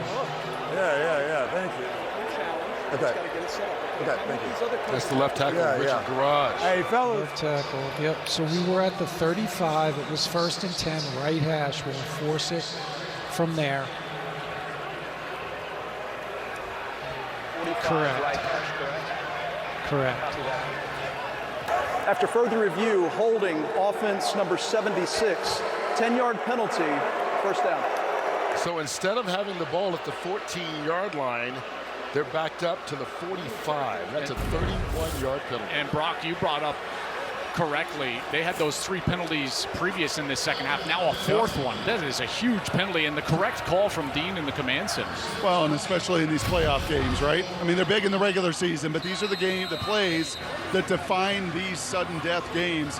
And I'll say this too, that is a tremendous challenge from Chris Redmond in that sidelines at Louisville. And because he won it, he still has the timeouts and a challenge should he need it down the stretch in this close ball game. Ready to go. Hard. Here's Perez. Jackson. Nowhere to go after catching the ball. Going to lose 2 yards on the play. Well, Now you got to start thinking about trying to get yourself in field goal range. You know, we already saw one of these series previously in the second half where they get way behind the sticks, and the chances and percentages of you converting this first down, getting all the way to the 25-yard line, they're pretty low on the next 2 snaps. But you can certainly get yourself in a position to kick a field goal and make this a game in which on another possession you can kick a field goal for a win. Movement there on the right side. False start. Offense number 75. 5-yard penalty. Second down. Man, Brock, these self-inflicted wounds, these penalties are just killing St. Louis. Really hard in playoff football to overcome these kind of penalties. That's right. And so if you're Louisville on defense here, you have to have someone over the top of Akeem Butler, because their only chance to get this yardage back is 88. And you've got a safety over the top. That's Rashad Williams, 25. Dantzler, number 3, is on Butler, and they'll play 2-on-1 here. On 2nd and 27. Howard out of the backfield. 2 yards, maybe. 3rd down. Good tackle in the open field by Eric Garrar. Blue. They're way behind the sticks, and again, you're thinking about field goal range right now. 91 markers, X and Z comeback, F fast check. 91 markers, X and Z comeback, F fast check. They do have to go for this. You know, so they cannot punt on this series. So again, you're trying to think about field goal range on men. You probably need to get to about the 40-yard line. You need 11 yards here. At least. Perez steps up. Incomplete. Canelo, the intended receiver. No flag on the play as Jaheim Thomas was all over it. Well, and more importantly, there's no ability to super challenge this. You know, so even if they wanted to, because they already threw that super challenge previous on the Tariq Black block, and now Canelo is working on Jaheim for an Thomas. Injury to a is there a defensive player? target? Yeah, probably, but no flag on the play and no ability of St. Louis to actually throw that challenge flag out there, and it lands incomplete. And an injured player for Louisville. This is Cam Gill. Led the league in sacks with 10 in 10 games. One of the 4 finalists for league MVP.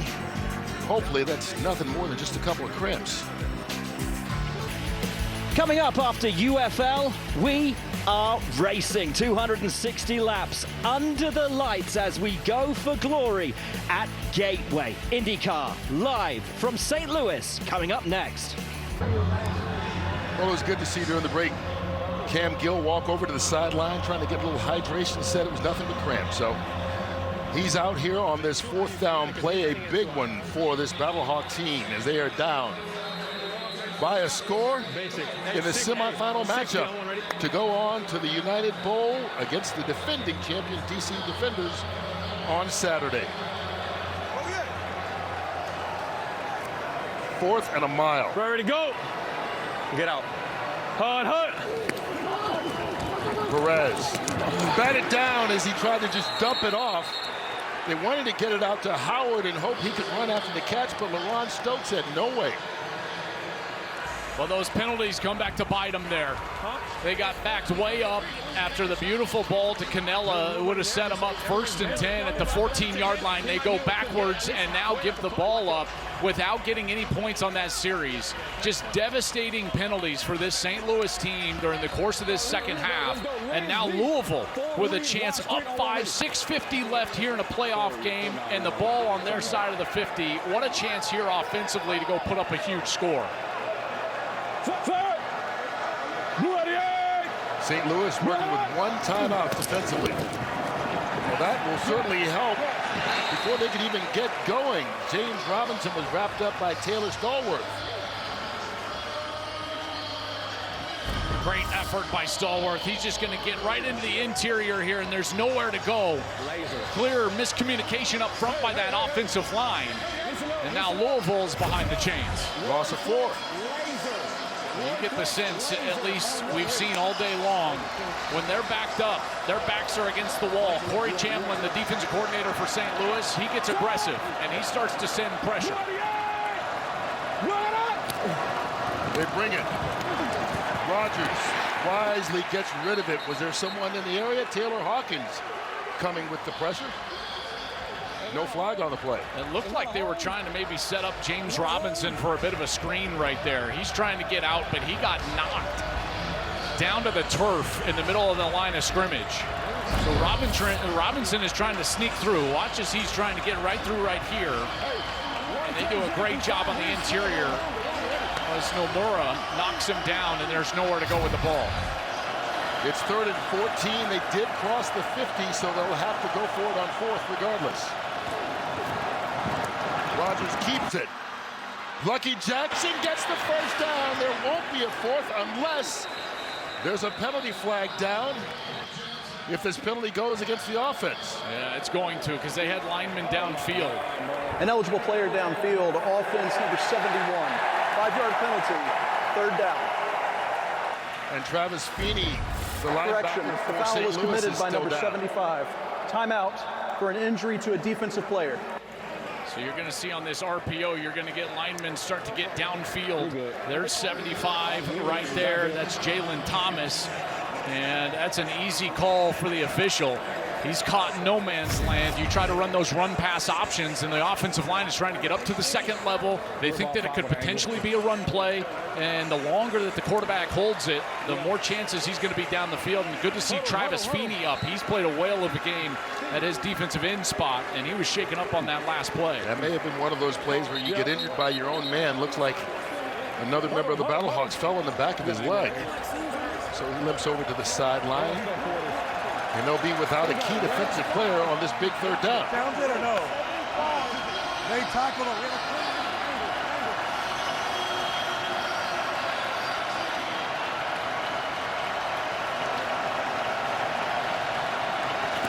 Route into it. Rodgers going to keep it. Picks up some of that yardage. It's going to wind up being 4th down with about 6 yards to go. Boy, that's a great scramble. Brock, you called it earlier that at one point he's going to take it. Now, that wasn't a run play where he can keep it on the edge, but legs a factor there and sets him up with a much more manageable 4th down. Brock, is this Tanner Brown's range? It's pretty close. It's pretty close. It's pretty close. It would be a 63-yard attempt. He's made 2 from 60, including 1 tonight. I would try to double count here. Yeah, no doubt. Go on a hard count, and they're going to take a timeout. Timeout. Louisville, they're first. 30 seconds. Would you simply discuss doing it, or would you do it? Kick the field goal. Listen, Brock, you and I were down there on the field pregame. He absolutely has the range from this distance.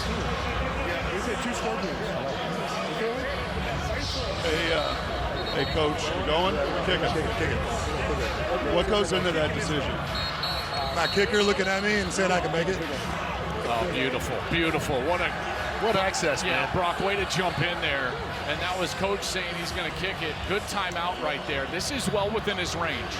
He's already made 1 4-point field goal here tonight. This is going to be a second attempt at it. We had a corner route and they tackled. I wondered if it challenged. See if I can still challenge. If you're St. Louis, you better put somebody back.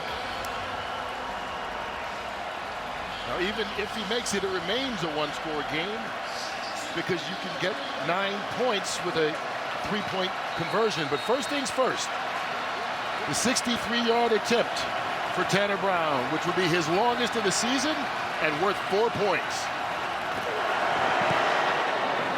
It's up and it is good.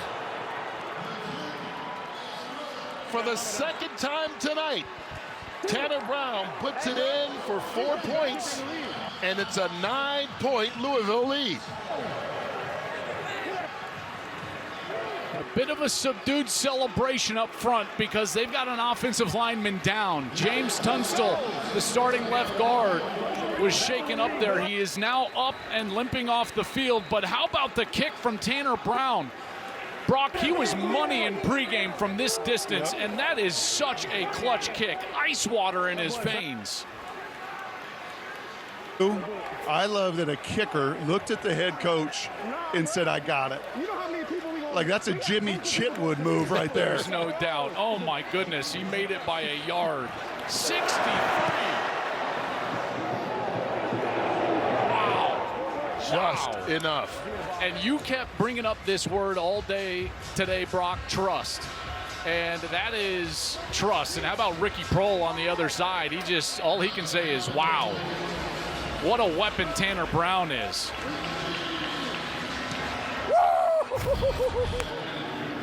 And plenty of celebration going on as Louisville creeps closer to moving on to the championship contest.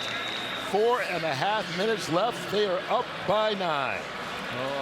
Kurt, you made a great point, though. You know, even with the 4-point field goal, it is still a 9-point game. You've got the opportunity to go for 3 if you're able to get it in the end zone. So this is a one-possession game here.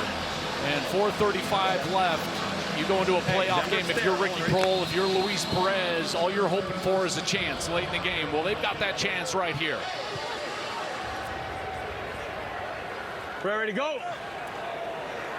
Hut. Jarvian Howard on first down. They stop him after a short pickup. And this is where you would love to see Hakeem Butler, who led the league in receiving, but he has been quiet tonight because the defense has made him quiet. 2 catches, 18 yards. They haven't given him any breathing room. Well, they've got someone right in his face, so it's tough for him to get off the line of scrimmage. And then they've also got someone over the top. See right here, you got 2 players right on top of Hakeem Butler. Hut. They're intent on not letting him beat them. Here's Perez. Throws it back towards Butler over the middle. No flags. Good coverage by Keaton Ellis. Boy, a lot of contact there as well, but letting them play. Butler found himself in the middle of the field, and he had a little bit of space right here, but this is that double team I was talking about. And now you've got a safety in Keaton Ellis, and he's just looking at Butler. It basically is man coverage. Did he arrive early? Probably. Officials hold on to their flag.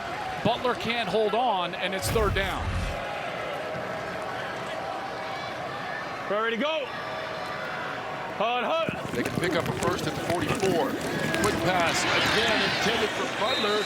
He makes the catch this time, but no run afterwards thanks to Steel Chambers. Boy, I think that you've got to go for this at this point, and they're going to keep the offense on the field. Hey. Flip 52, kill Denver. On one, ready? Flip 52, kill Denver. And it's a little bit over a yard they need to get. Viper, ready to go. Jarvian Howard falls forward, reaches out, and gets the first. True Street, 91 Z True Street, NASCAR. Z True Street, 91. Hey, 91 at fast check.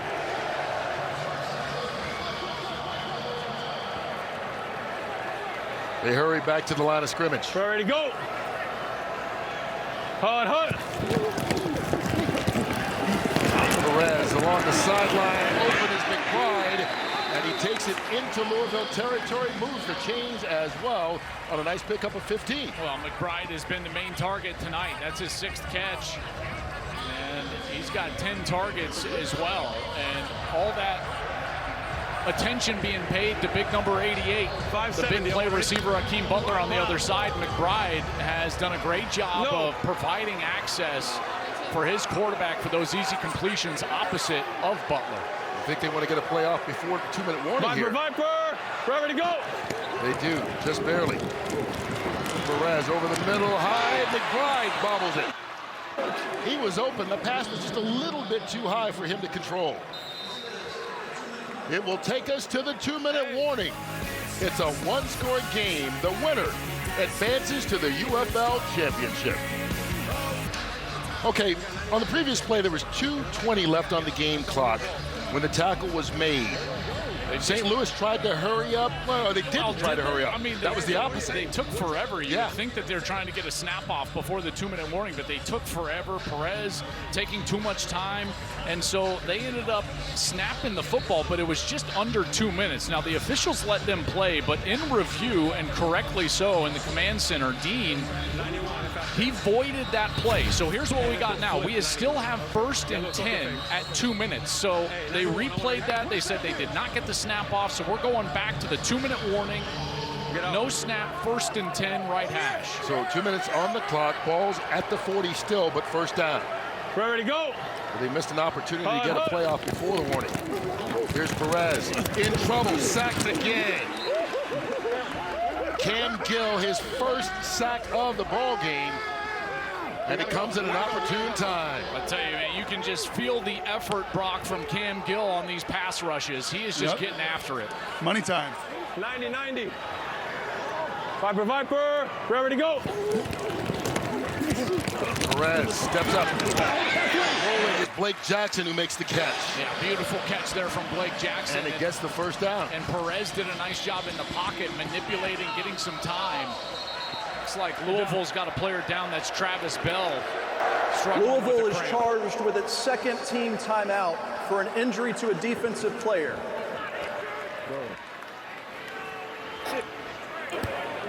Hey, listen, they're jumping the cadence very good. Let me get a dummy call.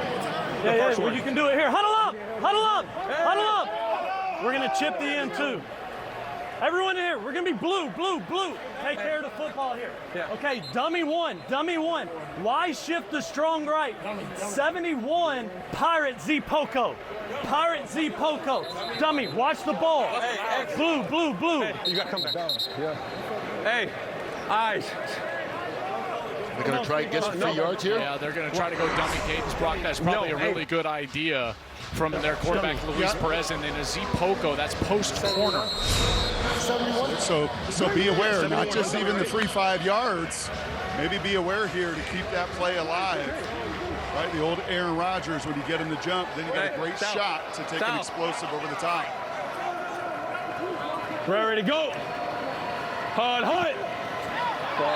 They drew him off, but the left tackle jumped up. Well, I think he only jumped. Neutral zone infraction, defense number 44.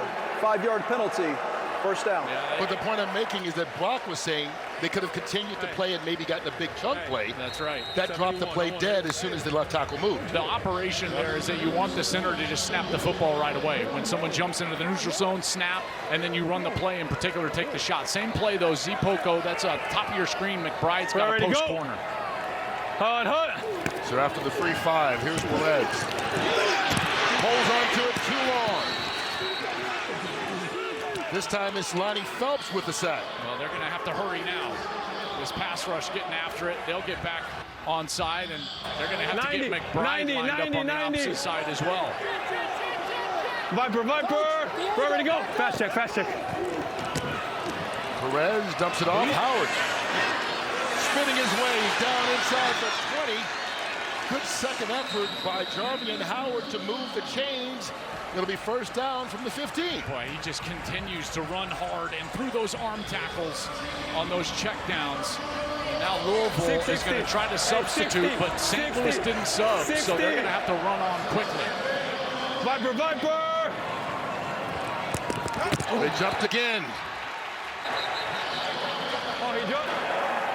In a neutral zone infraction, defense number 46, 5-yard penalty, first down. Man, they are just doing a great job with the cadence here. We heard it in that last time out in that huddle, and you can tell, there he goes, he jumps offside again. Cam Gill trying to get into the backfield, get to the quarterback. That pass rush has been very good for Louisville here in the second half. But now you get into the red zone, Brock, and this is where, even with the double, I don't know if you can double Akeem Butler, because now you can go back shoulder to 88 if you want to here at the bottom of your screen. And remember, Luis extending the play with his legs on the last touchdown pass. Got to be creative sometimes. Hut. Creating space. And he falls incomplete right in front of McBride. Stops the clock with 47 seconds left on second down. Have a timeout. We're good. Go trips right 60 Aggie, X and Z 9. Will and Dill. Look at me. 60 Aggie. Will and Dill, what you see? 60 substituted a tackle. Hey, we got a new left tackle, guys. Bradley Ashmore runs on the field late. Colt, number 70, he's going to be blocking the guy with 11 sacks on the year. Ready to go. Perez, that one's caught at the line of scrimmage. 3rd and 5. All right, here we go. trips right, Detroit dog. If we don't get this, called a timeout. I'm calling a draw right. Check out of it if it's any pressure. Trips right, Detroit dog. St. Louis needing a touchdown and a three-point conversion to tie it. I like this call. Yeah, I do too. He's going to have wide linebackers, so he's counting on this to get a draw. Draw play. Howard hit the backfield, keeps going. Flag down on the play as he gets inside the 5.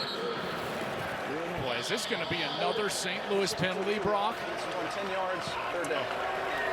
Holding, offense, number 62. 10-yard penalty, third down. 8th play of the game. This time Abdul Beecham called for it. Man, these guys on the defensive line, they're just playing with such effort, and all you can do at some point is hold. There's the hold from Beecham in the backfield. Smash. Hey, Blake. And even though Howard was able to run through that arm tackle, and these fans are thinking, not again. Remember, the last 2 years, St. Louis has lost in the semifinal in this building, and here down 9, 37 seconds. Hut. On third. Perez into the end zone. It was broken up.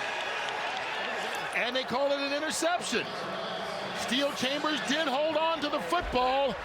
And Louisville shuts the door with 32 seconds left.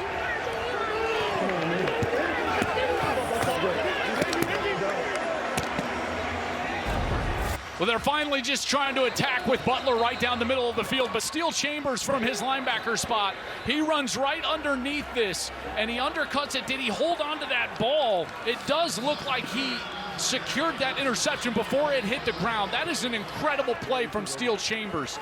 To be underneath of that route, and then does he keep that off the turf? It looks like he does in that left hand. Just incredible, and Louisville is going to be able to take a knee, one timeout for St. Louis, and they're going to the United Bowl. In their first year of existence, the Louisville Kings will play for a championship. They will go into D.C. next week to take on the D.C. Defenders on Saturday. That game will be on ABC. The winner of the United Bowl will be crowned champions of the UFL. Hey, tell your boy, man. Seriously. That's the end of the game. Great job, fellas. Pushing late, you walk. Oh, no. No, we're good. We got to play next week. Hey, John, we got to play next week. We got to play. We're good. That's a good reminder. Hell Chris of a Redmond, don't get suspended. Hell of a coach. We've got a game to play. Hey, let's go. Stop. And so it'll be the defending champion, DC Defenders, trying to make it back-to-back titles. They'll get to host the United Bowl, where this brand new team, the Louisville Kings, will get a chance to win it all in their first season. 29-20, Louisville wins this semifinal matchup in St. Louis. Coming up next on Fox, we've got IndyCar racing from St. Louis as well. For Joel Klatt, Brock Hewitt, and our entire Fox Sports crew, I'm Kurt Menefee saying thank you for joining us all season long for the UFL. Good luck, ABC.